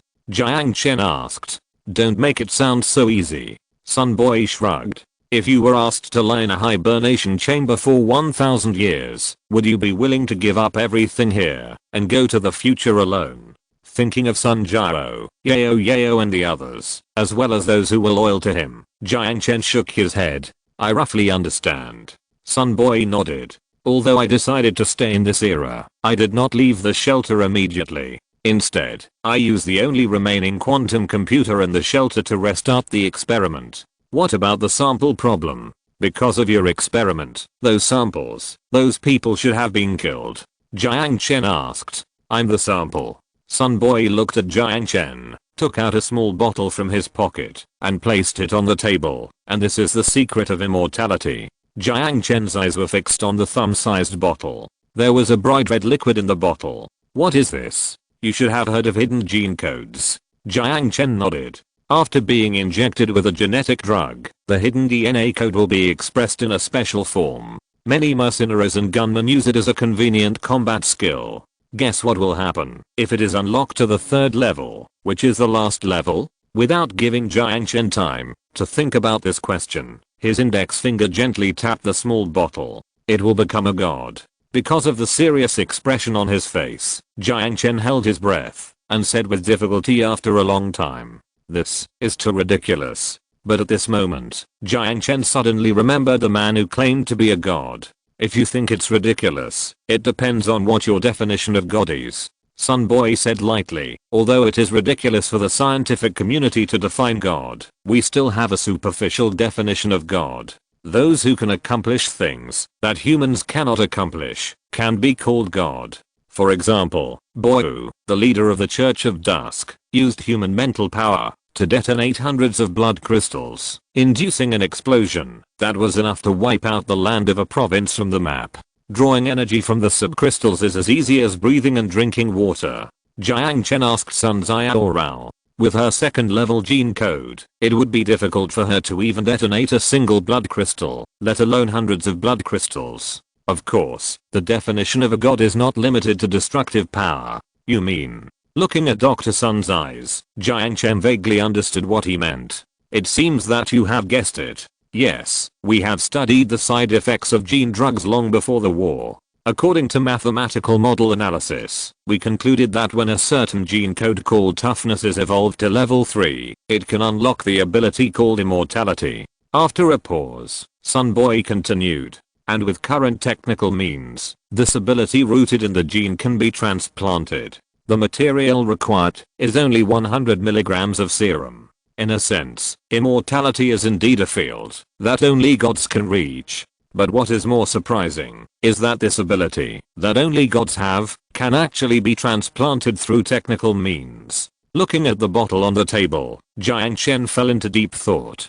In this case, the little girl in the diary should be Sun Jiao, who was only half a year old at the time. The other samples in shelter number 71 should be ordinary people with the same tough gene code. Jiang Chen also had a vague guess about what kind of experiment this Dr. Sun conducted that led to the destruction of all the samples. Sun Jiao once told him, in order to improve the effectiveness of genetic drugs and unlock the next level of genetic code, in addition to a lot of high-intensity training, the fastest and least technical method is to keep seeking death. Only by hovering on the edge of life and death can the hidden code hidden in the genes be expressed explicitly.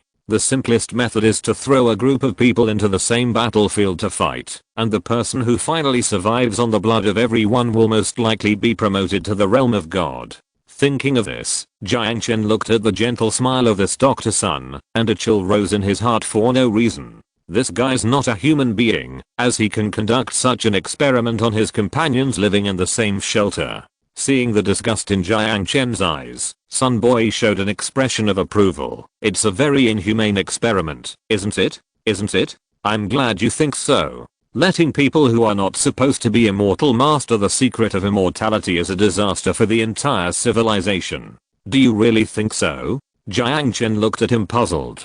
From his self-narration in the diary of the shelter director, if he were to characterize his personality according to the DND9 square grid, Jiang Chen could completely characterize him as a person of absolute neutrality, abandoning all the weaknesses in human nature, taking selfishness and indifference for granted. His contribution to others is just not to actively do evil. However, his performance after leaving the shelter for the second time was like a completely different person. By the way, Jiang Chen thinks he probably belongs to the category of neutral lawfulness. Sunboy did not answer Jiang Chen directly, but said softly, human nature is a burden to survival, but if it were not for this burden, the seeds of civilization would not have sprouted. I always feel like I've heard something similar somewhere. I guess he's also an observer. Sunboy smiled and said. Jiang Chen nodded and brought the topic back to the genetic code. Have you unlocked the third level? Sunboy shook his head and said with a smile. How is that possible? Then why haven't you shown any signs of aging in the past 10 years? Jiang Chen asked puzzledly. Do you remember the explanation about toughness in the ep? Jiang Chen thought for a while and recalled Sun Jiao's explanation of her ability at the beginning. After returning from the sewer, overdraw vitality and heal non-fatal injuries in a short period of time. Yes. Sunboy nodded approvingly. If you evolve to the second level, you will unlock new abilities. Resurrection? The word is not accurate enough. Sunboy shook his finger. In addition to significantly repairing damaged tissues, this ability also modifies DNA telomeres. The macroscopic performance is that it greatly enhances vitality. In other words, yes, I'm only at the second level now. However, even if I unlock it to the second level, I can get a lifespan of about 500 years, as long as I don't repeatedly use the two abilities of toughness and resurrection. Sunboy spread his hands. So as a second level, I can only give you a key. As long as the ability of toughness is transplanted into your body, you will have the possibility of eternal life. Possibility? Yes. Sunboy nodded. You can only get the key from others, and how many doors you can open depends on you. Jiang Chen cast his eyes on Sun Jiao. From her expression, he got a positive answer. After hesitating for a moment, Jiang Chen asked, if the gene code is replaced with tenacity, what will happen to the previous ability? To be honest, he was reluctant to give up the two almost cheating combat skills frenzy and unparalleled. However, Sunboy smiled and broke his greedy fantasy. Since it is a replacement, the original ability will naturally disappear. It's not easy to unlock the second level. Jiang Chen smiled bitterly. For the code of tenacity, I have also found a shortcut to unlock the second level. You don't need to worry about this. Really. If you want to replace the gene code in your body, I can do the operation for you. Sun Boy gently pushed the bottle to Jiang Chen's hand. Of course, if you don't trust me, you can also take the relevant technology from me and find other doctors to do the operation. Playing with the serum in his hand, Jiang Chen suddenly asked, "Can I ask a final question? If you evolve Frenzy to the third level, what abilities will you gain?" Frenzy. This gene code appears very frequently, but few people can evolve it to the second level, let alone the third level. It can be seen that you must have evolved it to the second level. Sun Boy looked at Jiang Chen and asked with interest. Yes. Jiang Chen nodded. Because there is no precedent, I can't predict what abilities will appear. But I can assert that it must be an ability that touches the realm of God. Sun Boy said in a positive tone. Should I replace my abilities? Looking at the 100mg serum in his hand, Jiang Chen fell into deep thought. I haven't had an outburst during this period, so I'm really embarrassed to ask for monthly tickets. Today I finally had an outburst, so why don't you give me some rewards? The end of this chapter. Thank you very much for reaching the end. Don't forget to like. Looking for more exclusive content and immediate access? Subscribe to our Patreon. Remember, every like, subscription, or donation encourages us to continue. Thanks to everyone. See you in the next video.